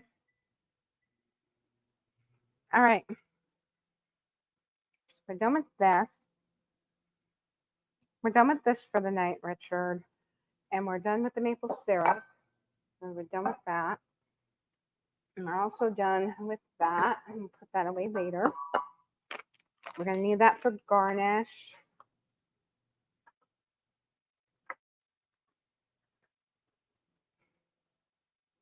Okay, so we're going to garnish it with more shredded coconut.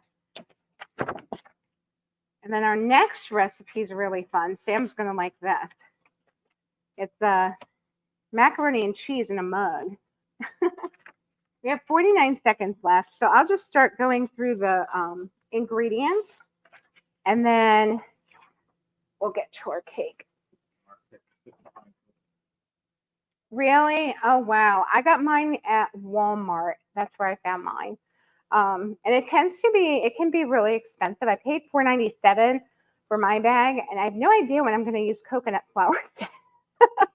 But, we take one for the team. That's what, the cost of the channel is for. And when you guys have memberships and super chats and that kind of thing, that's where it goes to. It's like all my ingredients, cooking equipment that I might need, because especially when we're doing like a marathon show and I need 10 bowls, or no normal kitchen has that. So I have to go invest in all that stuff. All right. Oh, it beeped already. Let's see.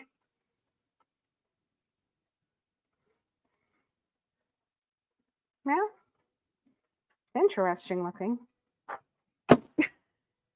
This one, again, I'm not quite sure about, but we're going to top it with the shredded coconut. It'll make a nice little presentation. And like that, it looks better that way, I think. And I'll have Richard take a picture, and then I'll go over the ingredients with you all for the macaroni and cheese that we're making. And I'll seal this, because could you imagine if the shredded coconut went over the kitchen? That would be so bad. Okay, there we go. We're done with that. We'll let that sit while we're getting the macaroni and cheese ready. This is really simple. You just need a half a cup of elbow macaroni, a half a cup of water, a half a cup of finely shredded cheddar cheese. And again, I'm using the pre-shredded today because, we're kind of trying to move things along. But it wouldn't take long at all to just get a block of cheese. But then I'd have to get my food processor and shred it. And my counter space is limited. So I just said, we'll do the pre-shredded today. And salt and pepper or hot sauce to taste. And I'm going to amp it up a little bit because I said, how is that going to be creamy? I didn't see any butter in there.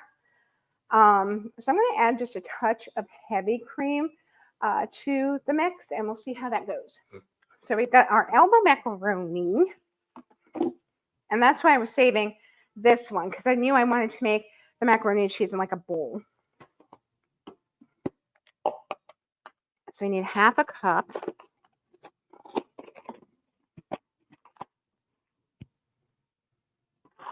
Sam, I think, is really going to love this one.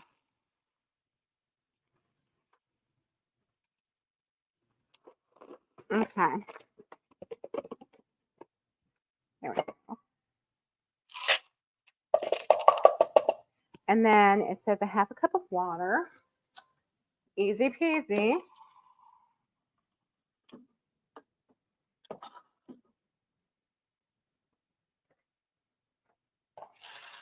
I'm just going to add a splash, not a lot, just a splash of heavy cream. And then a half a cup of finely shredded cheddar, which I have right here. Yeah, because I'm sure all of you have made macaroni and cheese before. I have never, ever, ever made macaroni and cheese without butter. So this one I'm a little concerned about, but we'll see.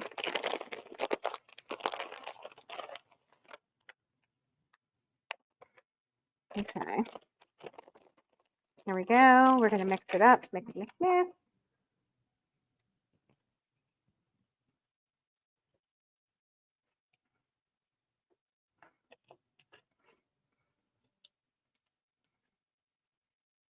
Suzanne says hello. Suzanne, hello. I hope you're feeling better. I know headaches are the worst. Sam had one yesterday, and she had to skip out on dinner with us. We had dinner with Leanne Sherbick and her husband Jay, and Sam wasn't able to make it because she had a bad headache. But yeah, that's not fun. Add water and macaroni.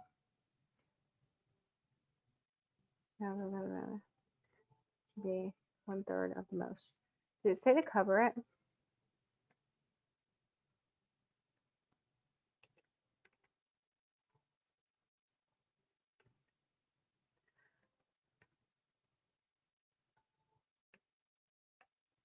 It's 99 degrees outside and it feels like 102. 102.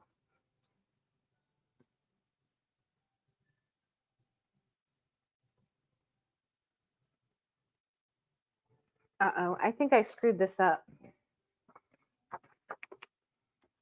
Let me read this a little bit. Yep, I did. We're going to start over, you guys. Sorry. That would have been a mess. Okay. We're going to start over. Suzanne said, feeling much better. Came home and just slept the day away. Oh, that's good, Suzanne. I'm so glad you're feeling better. Those headaches are not fun at all. Okay, so I messed up and I thought it was wrong. So we're going to take the macaroni in the water and then cook the macaroni. And see, I was thinking we leave the water in because I don't know where it's getting its creaminess from, but that's okay. Let's just start over here, and I had a couple spill out here. Half a cup of water.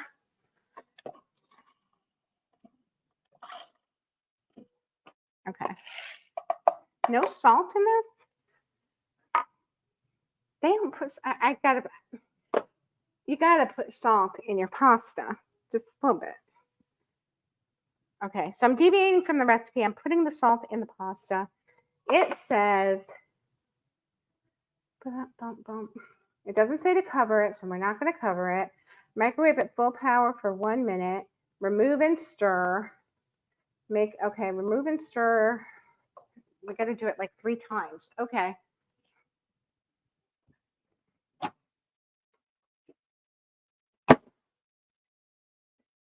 So while we're doing this, Richard, let's try this coconut cake and stop yawning.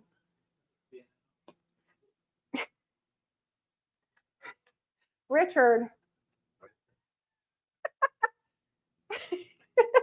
It is gluten-free and paleo coconut cake.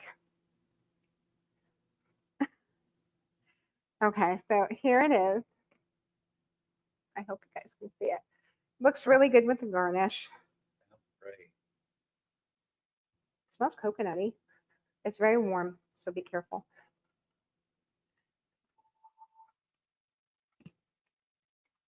Not bad.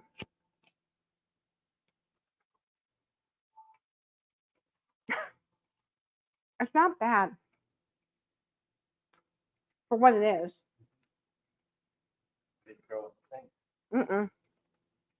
I mean, if I was gluten-free and paleo, which I'm not, I would eat this. I would put something else on it, but Well, that's because all that's in it to sweeten it is the maple syrup.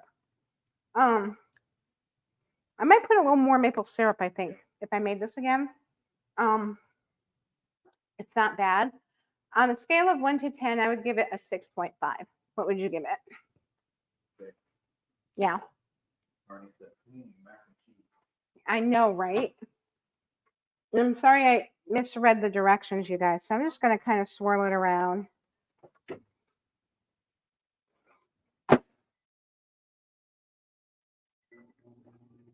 That's going to go for another 2 minutes. And then stirring in between. If your macaroni gets dry, add more water. We'll check it. We'll keep an eye on it and check it. So then it's all about cooking the macaroni. That's what these directions say. If it's moist but not watery, do not add more water. If it's dry, add water. It's like, come on, you guys. It's not rocket science. The microwave will cook the moist macaroni. After the first 30 seconds, her macaroni was just cooked but still al dente. Almost all the water was evaporated, though the pasta was still very moist. Then I microwaved it for 30 more seconds. At this point, my noodles were completely cooked and soft with no water remaining. And then we have to work quickly and stir in the cheese.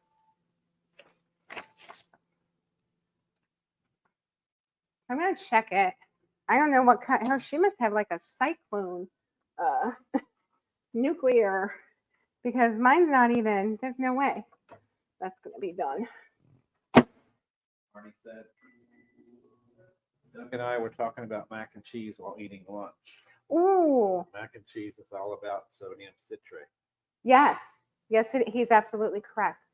And we'll see how this goes. But, you know, if you're in a dorm or a hostel or, you know, a DVC unit and you can't use a stovetop or an oven or anything like that, and it's just for you or someone, you know, like if I was making it for Sam, this would probably work in a pinch. This is not how I would make my traditional macaroni and cheese in any way, shape, or form. But I'm curious to see how it turns out. We'll see. Richard's yawning, you guys. We got to wake him up. Pepper the chat with questions or something, so he'll wake up. Well, you gotta prepare, Richard. We have a marathon in July. You're gonna what? A marathon stream. Hi, Tiki Man fan.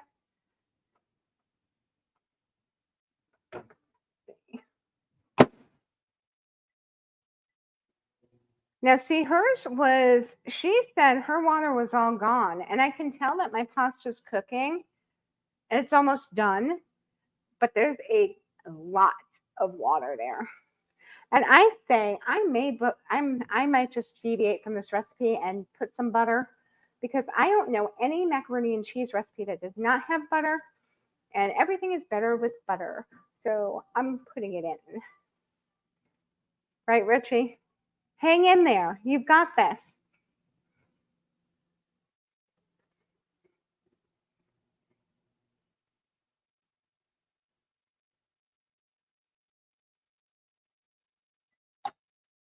Okay.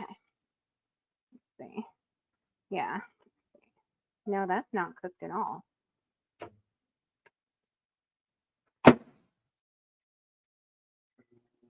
It's cooking, but it's not anywhere near cooked the way it should be cooked. So we'll keep waiting. Our next recipe, if you could push those towards Mark me. said, Thank you. I have to leave. I still plan on making the after recipe. Oh, good. Okay, Mark. Well, let me know how it turns out. I'm curious. It's going to be good, I'm sure. Okay, so the next recipe, and thank you for joining us, Mark, and thank you for cooking along with me. I appreciate that. It's always so much fun when my viewers cook along with me. All right, so we have 2 more recipes to do after the mac and cheese. It's hot in here. We got the s'mores gooey mug cake. That's what we're going to make next. I'll go over the ingredients. I'll start gathering the ingredients and stuff while we're waiting for this macaroni to cook. That's taking much longer than she said it would. Um, we got our milk. We'll use our cream. Oil, brown sugar. They say to use dark. I'm using light. Flour. 3 teaspoons of Dutch processed cocoa. We've got that right in front of us. A pinch of salt, a heaping teaspoon of chocolate chips, 1/2 of a large marshmallow, and 1/2 of a graham cookie or digestive biscuit crumbled. I'm using something different for that, so we'll stay tuned for that. Hi, Allie. Thank you for watching. I hope you're doing well. Okay.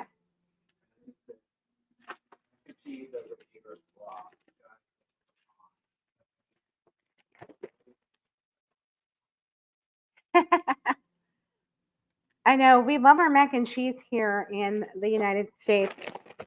I don't know if that's a good thing or not. It's not good for you per se, but you know, what are you gonna do? Jeff actually uses blocks of cheese chopped up and milk with shells. Mm-hmm. So good, but no butter. Now, see, that's if you're using like Velveeta, then you don't need the butter. That is very true. That's what we're doing here. Now we're going to need a little more water.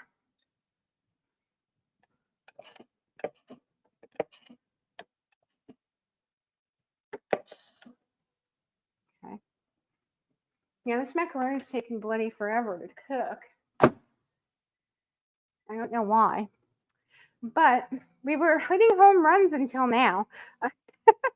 Okay, so I said the milk, oil. That was it. It's over there. And then the brown sugar is over here, the flour. We've got all of that. Okay, so I've got all this ready to go. But because I'm waiting on this macaroni, we'll just chill out for a little bit. If everyone's okay with that.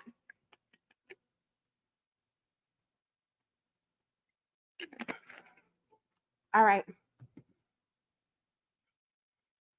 23 seconds, you guys.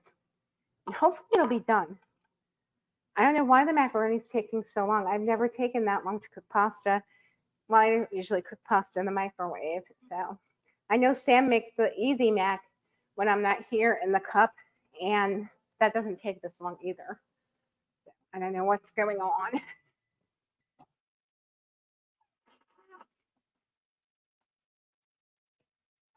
It is so hard.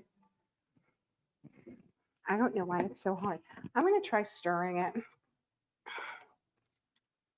again.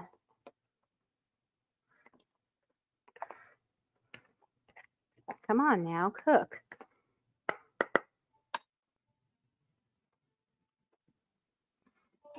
Okay. No. Heck, I could have made the easy mac by now, you guys. It's taking forever. Okay, I'm going to start because it's taking forever. All right. So we're going to have our mug. And I'm going to use, do we have any? Oh, they're all over there. Our mugs. I'll have to use this, I think. I need 2 more mugs because we have 2 more recipes.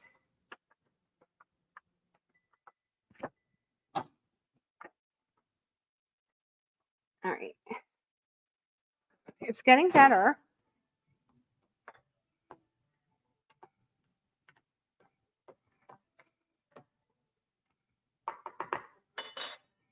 Maybe one more iteration.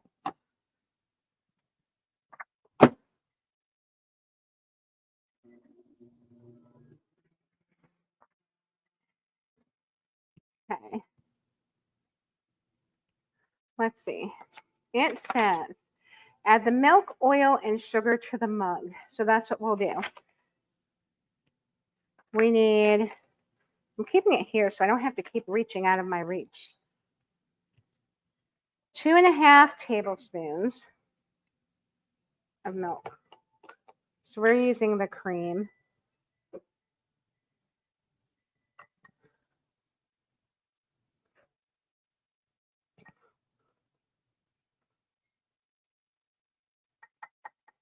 2.5. 1.5 tablespoons of olive oil.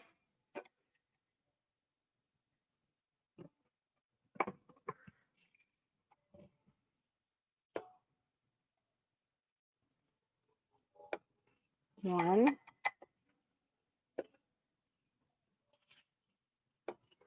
And a half. Here, I'll give this to you, Richard. All right. So I got the oil.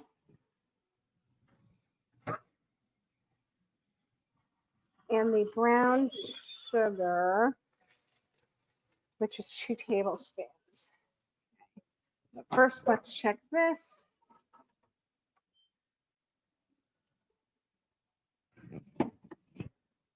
See how we're doing.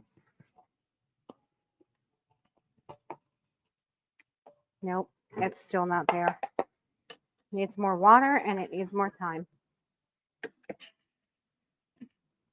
Push this down. Okay. I don't know what's going on with this macaroni, you guys, but it is not digging the microwave. Okay, so I said brown sugar.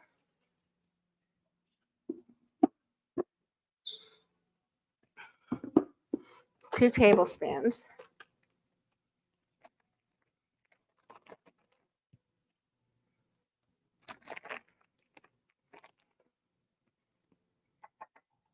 One.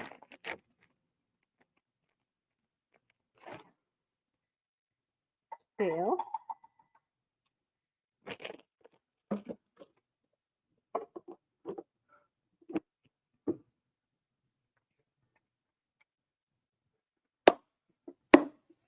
Stir well with a fork.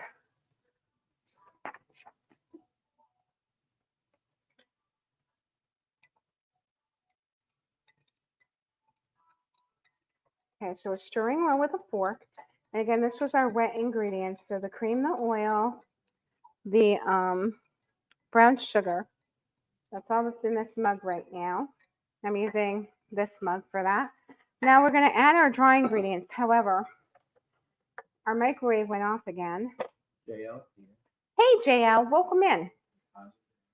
Hey, Tanya J. Molly's mom. Molly's mom, welcome in. All right, we're going to see what we're looking at here.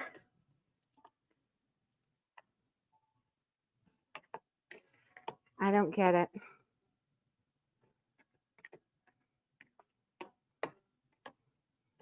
It's not cooking at all.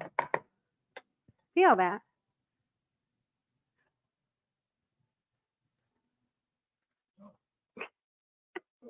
All right, we're going to leave this microwave mac and cheese because it's kicking me off. We'll put it aside for a moment. Ellie said, Donna and Richard, thank you for inviting me into your home tonight. It's been educational. I'm going to say goodnight to you, and I'll catch you at the end of the cook-a-thon tomorrow. That sounds great, Ellie. Thank you so much for joining us, and I'm glad you enjoyed the stream. And you have a wonderful night, and we will see you soon. You take good care. Okay, so now we're adding the flour, which is 3 tablespoons.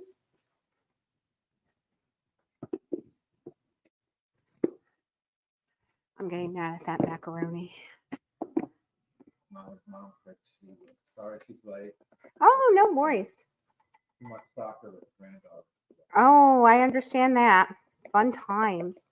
Okay, so we got 3 tablespoons of flour. Excuse me. Hello, the Curtis family. Welcome in. I hope I measured this right. I lost count. 30. I think that was 3. 3 teaspoons of cocoa powder.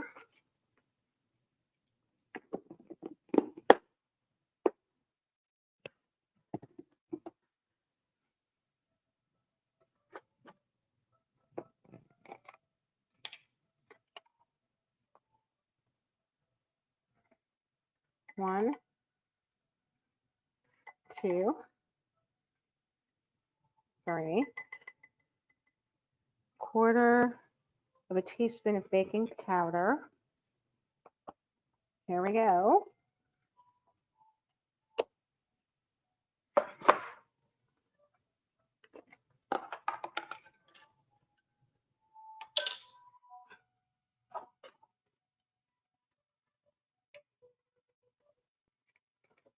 This is a half a teaspoon, so I'm doing half of the half teaspoon. Okay. Pinch of salt. There we go. And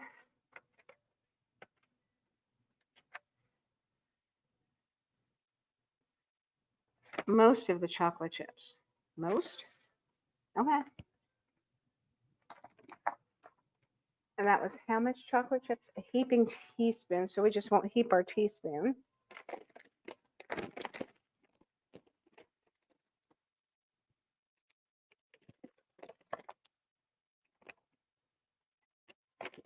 We'll put the rest on top later. I guess that's a garnish. Mix this all together. Looks good. No egg in this one. The s'mores mug cake.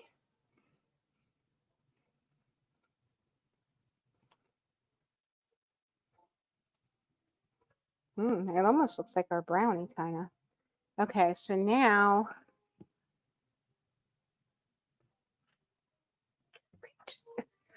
I look how you watch me struggle. Not funny. Okay. So, yeah, it's kind of funny for you. Add the flour cooker. Okay, we made the batter. Now we're going to drop marshmallow on the top. This is going to be fun. Oh, all my papers fell.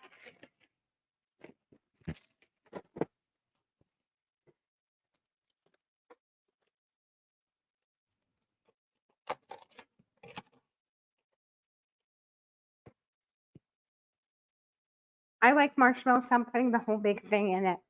And the fun thing about this is after this is done, we get to torch the thing. Cake batter is good.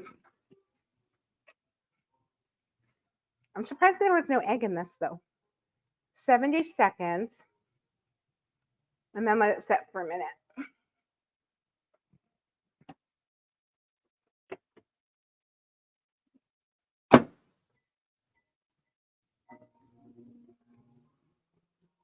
And then we'll revisit the macaroni and cheese. And if that does not pan out for us, that's fine. We will just go on to the apple crisp and call it a day, because I don't know what is going on with that macaroni. It's kind of making me mad. Okay, so it says cook for 70 seconds, and then we're going to toast our marshmallow. But I don't know why it's not to use all the chocolate chips.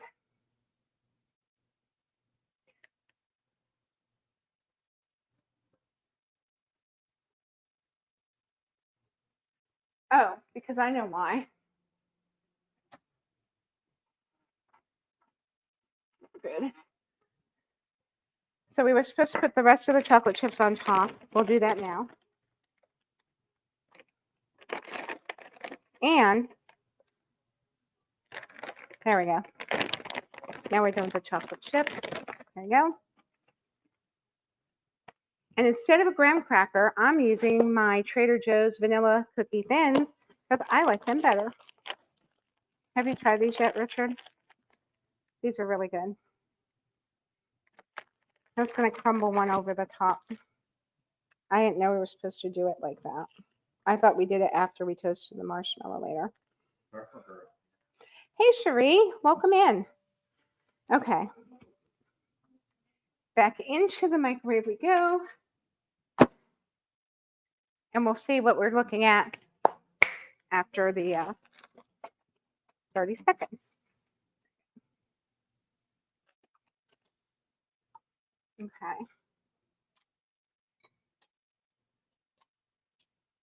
All right. We're getting there, you guys. We're getting there. Bonnie said these are great ideas to use when my grandkids visit this summer. Yes, it's excellent. Kids can help with these. And go ahead. Yes, exactly. It's so nice not using the stove. I'll tell you. Oh, you guys. Look at that. It's beautiful. But now we're going to do something extra special. I wish Nick was here. Yes, we are breaking out. See, when you stay for the whole show, you get fire. Okay. Ooh.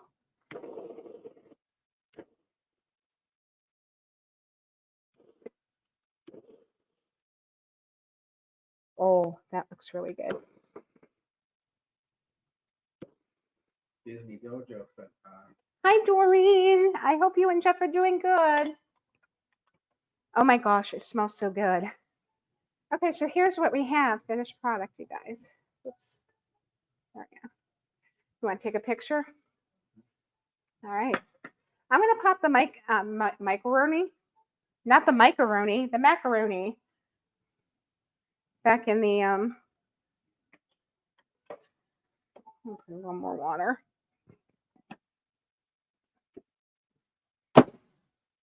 For a minute, and we'll see what happens. Okay, so you can make this s'mores mug cake your own like I did. You can use whatever cookie you want. You can use different kinds of marshmallow if you want. You can torch, you cannot torch. But I mean, oh my gosh, if I have the chance to use my kitchen torch, I'm going to do it. It's so much fun. And yeah, I'm excited to try this. You ready to try it? JL said there's new episodes of Beavis and Butthead. Oh, really, JL? That's cool. I did not know that. Did you know that? See, there you go. JL always comes in with the information. I appreciate that, JL. All right, we're going in. Oh, guys, look at that. Ooey gooey. Stop it.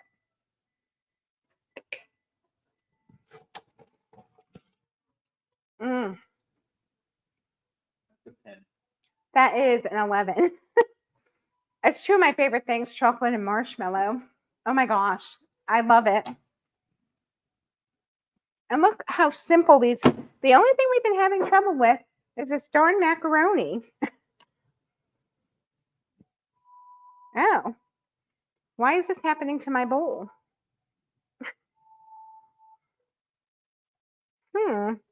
That's peculiar.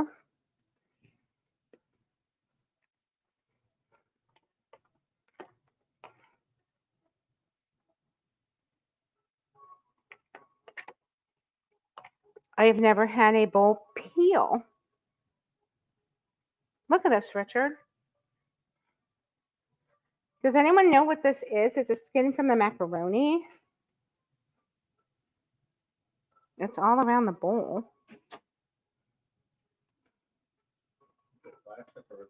No, I think it's filmed from the macaroni, like starch. It's like starch. You know, like when you make rice pudding. Well, it's getting there. I'm putting this in for 2 more minutes. And if it's not done, I'm quitting on that recipe. All right. Now, I'm going to start chopping the apple for the next recipe because, you know, I didn't think I was going to be live this long, to be honest with you all. So I'm going to get my little board. Me too, Doreen. It's so good. It's my favorite. So the next thing we're doing. Minnesota Martha with that starch from the hospital. Yeah, I thought so. Hi, Minnesota Martha. See, I don't typically, like I said, I do not typically make pasta in my microwave. I've made it in the Instant Pot, but not in the microwave. So we're going to get our apple. We're going to chop up the apple into bite-sized pieces. This one's easy, you guys. It's the apple, it's butter, cinnamon and sugar, and if we want granola or ice cream. So we chop our green apple, put it in the bowl or mug, and then we're going to top it with our butter, which I have right in front of me. And then the apples are going to shrink. So don't worry if your mug is full, it says. But I have a paper plate in the microwave anyway. Then we're going to add the cinnamon and sugar. You can also do that after the apples are cooked if you want to. And here we go. Molly's mom said, Donna, don't fret for the macaroni and cheese. You know what it looks like. Well, thank you. Yeah, we've had more hits than misses. I mean, one miss out of all the things we made is not bad. I don't understand why it's being so fickle. And I washed my apple, of course, beforehand. And I'm leaving the skin on.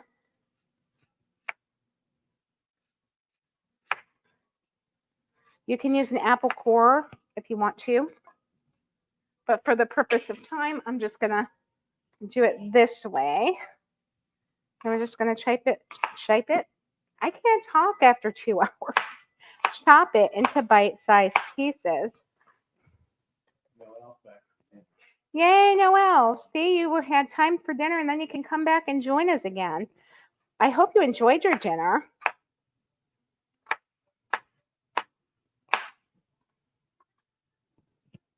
All right. Now, this is simple, so hoping it works.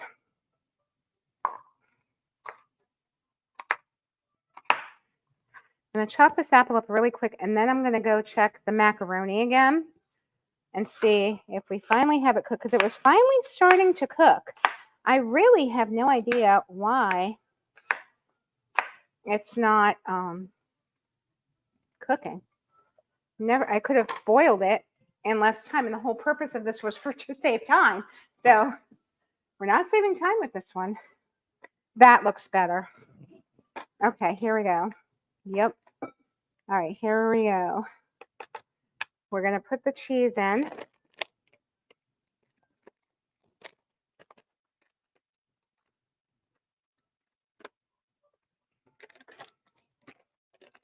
I'm doing this now because it says you got to work fast, and I think they're right.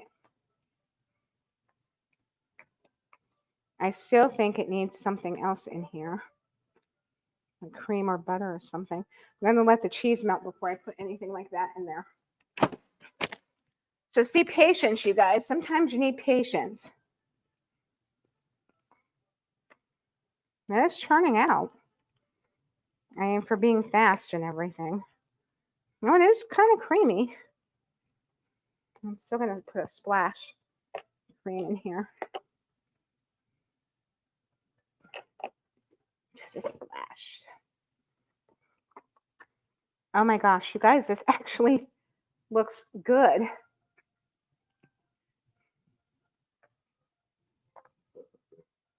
I'm stunned. Okay, Richard, let's try this so we can we'll first get a picture, I guess. And try to make it look pretty. As pretty as mac and cheese can look anyway. See, patience is key here. I don't know if it's maybe because, you know, the microwave might be getting tired because I've used it so much today, and I hardly ever use the microwave. So, you know, maybe it's just wearing out today. And I just put a touch of the cream. Look at that, guys. Look at that cheese pull. I didn't think it would melt like this. It melted really well. And that was pre-shredded cheese. That's actually really good. It needs a little more salt. But overall, I think it's really good. Macaroni's cooked, finally. But can you get the salt for me? It's just right there. Just put a sprinkle. Yeah. I want to see if that helps it. It just needed a little something, something. Sam's going to eat this, I bet. Try again.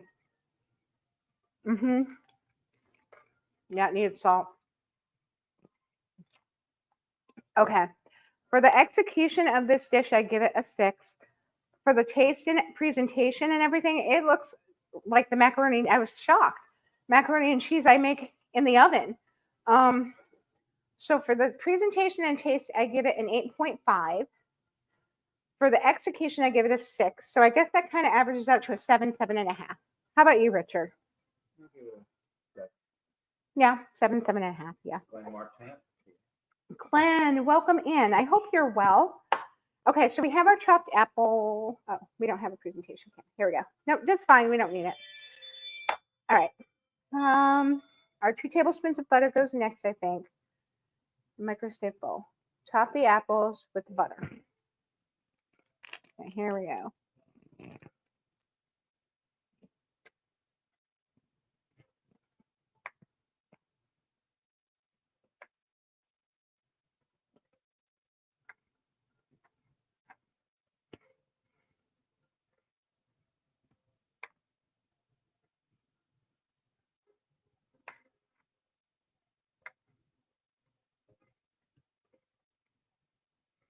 All right, here we go. And guys, don't forget, this is our last live stream until the fundraiser for St. Jude, which is going to be on Saturday, July 20th at 4 p.m. And it's Christmas in July, cooking and karaoke. So we are transforming the kitchen into a Christmas wonderland. I should have had PTV come out and help me. And it's going to be so much fun. We're going to have the whole back there is going to be decorated appropriately for Christmas in July, because my birthday happens to be on Christmas in July, July 25th, which is kind of a blessing, I think. Always fun. So themed appropriate. Now we need, yeah. So the Martha said, I wonder if the mac and cheese was cooked faster in a regular standard month. I was wondering that too. You're right, Martha. I think you are correct with that, because I was thinking the same thing. Let's see.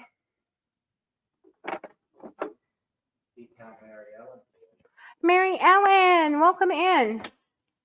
Nice to have you here. Welcome, welcome. We're getting like Oklahoma summer weather. It's like 100 degrees out. I thought I left that behind me when I left Oklahoma. I guess not. They said, but it's not December. It's still on.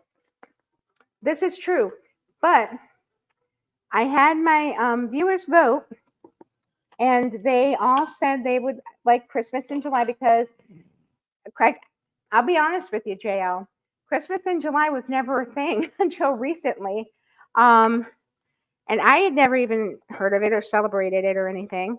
But I guess a lot of people do celebrate Christmas in July now, and it's a fun little theme, and it gets our mind off of the hot weather, I think, too. What did I say? A tablespoon of sugar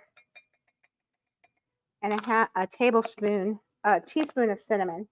So a teaspoon of cinnamon. I think you can do it to your liking as well. And a tablespoon of sugar. And sprinkle over there. Top. So we're going to have fun with it. We're going to sing Christmas carols, have the Christmas kitchen decorated for Christmas. I'm trying to figure out a menu. I'm still working on it. But I have a lot of things planned because, again, it's really hot. I don't want to be using the stove a whole lot. So I'm making, trying to make things that, like no-bake cheesecake, things like that, that we can chill and not be slaving over a hot stove, because I'm hot and I've just been microwaving stuff today. So hopefully it cools down a little bit by then. All right, chop the apples with the butter. Add the cinnamon and sugar. Hi, Mike. Welcome in. Haven't seen you in a while. I hope you're doing well. Let's see. Add the cinnamon and sugar. We did that. You can also use stevia, honey, agave nectar, your sweetener of choice in place of the sugar if you so choose. Microwave for approximately 2 minutes. Okay, so we're going to do 2 minutes and see what we think.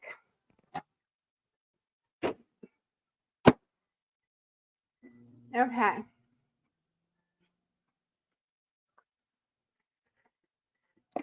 So yay, we are finished with all this stuff.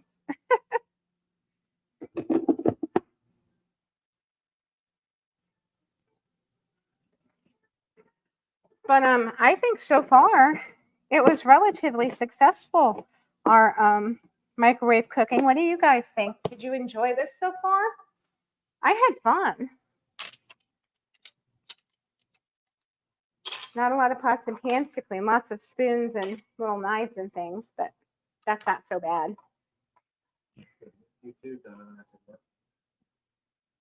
Working? Oh yeah, that happens. And I'll tell you guys, I know people have been busy, so that all of you are here, and that you've stuck with me. It's been over 2 hours now, almost 2.5 hours. You guys rock. We haven't done a stream like this in a long time. So I'm excited. My last stream was short. It was shorter than this. I thought microwaving, oh, we'll be done in like an hour, hour and a half. It was the macaroni. But everything turned out so delicious. Even the macaroni and cheese, even though it took longer. So I'm really pleased with that. And it's looking like it's going to storm outside. I'm looking out my back window because my sliding doors to the backyard are just past the camera there and past the dining room. And I can see the skies are turning gray. We need rain here in Florida. We've got a big drought. So hopefully it'll rain. We got a good chunk of rain. Was it Thursday night? It was Thursday night, and much needed. So hopefully we'll get some more in here. And I hope everyone's having a good pre-summer. It's not really officially summer yet, but it feels like it is. But I hope everyone's doing well. And I'm really glad to have you all here. Because without you guys, I don't have a show. I just stand here doing nothing. Ooh, that looks good. Oh, it smells so good. But I think I'm going to put it in a little bit longer. Smell that. It smells like autumn. AKA gorgeous. Oh, hey, Thomas. Welcome in. I'm going to poke it with a fork. Oh, this fork's clean. See up there. Yeah. I'm going to stir it a little bit. I'm going to put it in for one more minute, maybe, and see.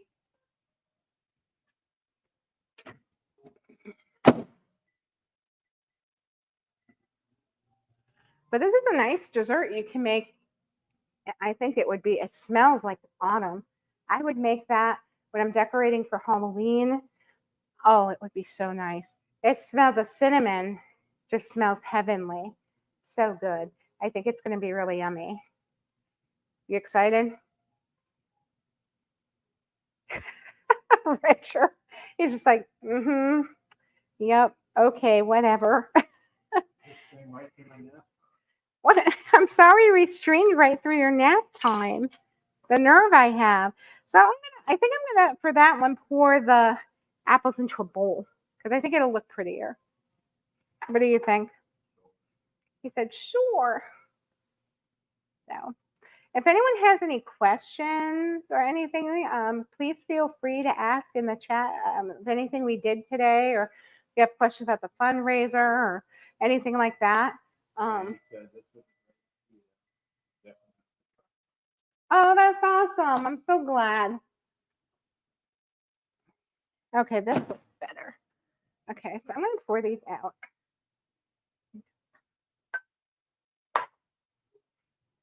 Okay, here. Oh, these look beautiful. It looks kind of like apple pie. Look at that. So I'm going to put it here for you, Richard. And then we can put maybe some whipped cream on top. If you want to grab ice cream, you can. We'll take it like that, and then we'll take one with the whipped cream. Might be prettier with the whipped cream. I told you, it smells like heaven. You ready for the? I'll wait till you're ready because the whipped cream might melt. Ready?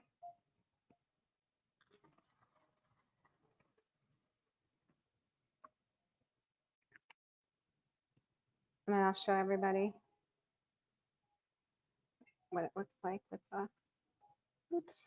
And then we'll taste it. And then we'll let you guys go enjoy the rest of your evening.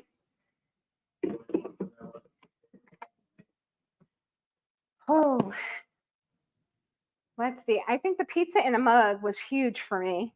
The crust on it was golden and brown and yummy. I loved it. It was really good. And the s'mores brownie. Those are my top two. But we haven't tried this yet, so we'll see. It looks really good.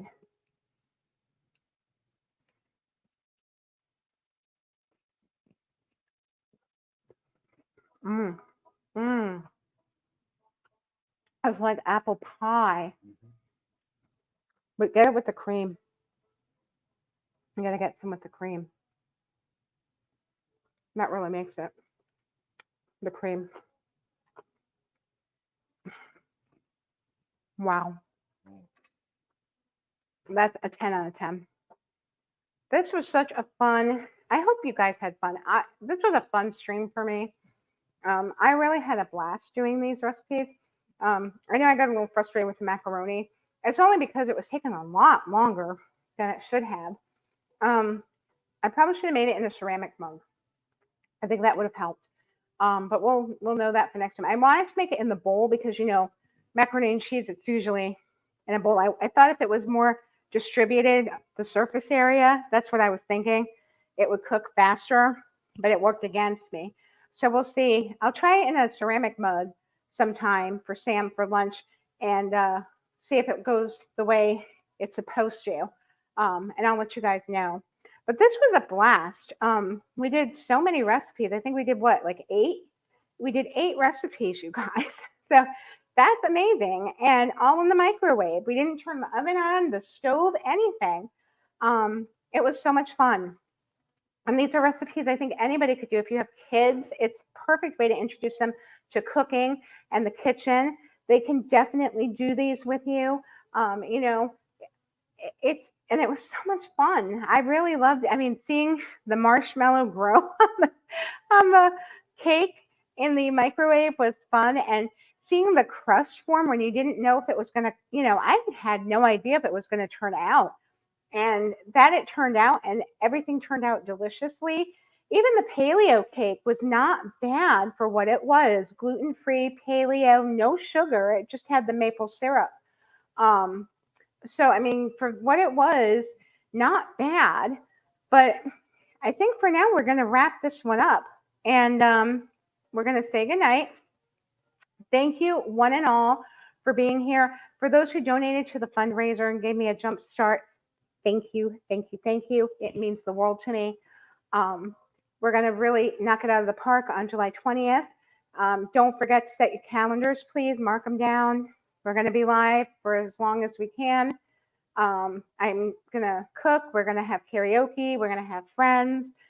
It's going to be Christmas in July. It's going to be a blast. And for such a great cause.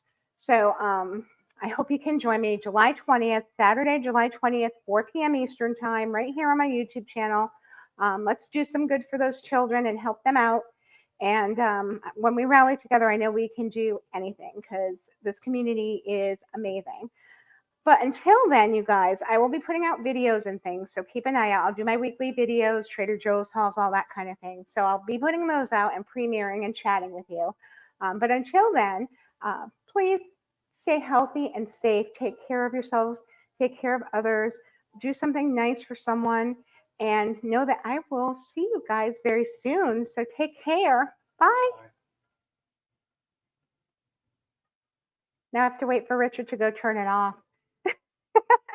Bye, guys.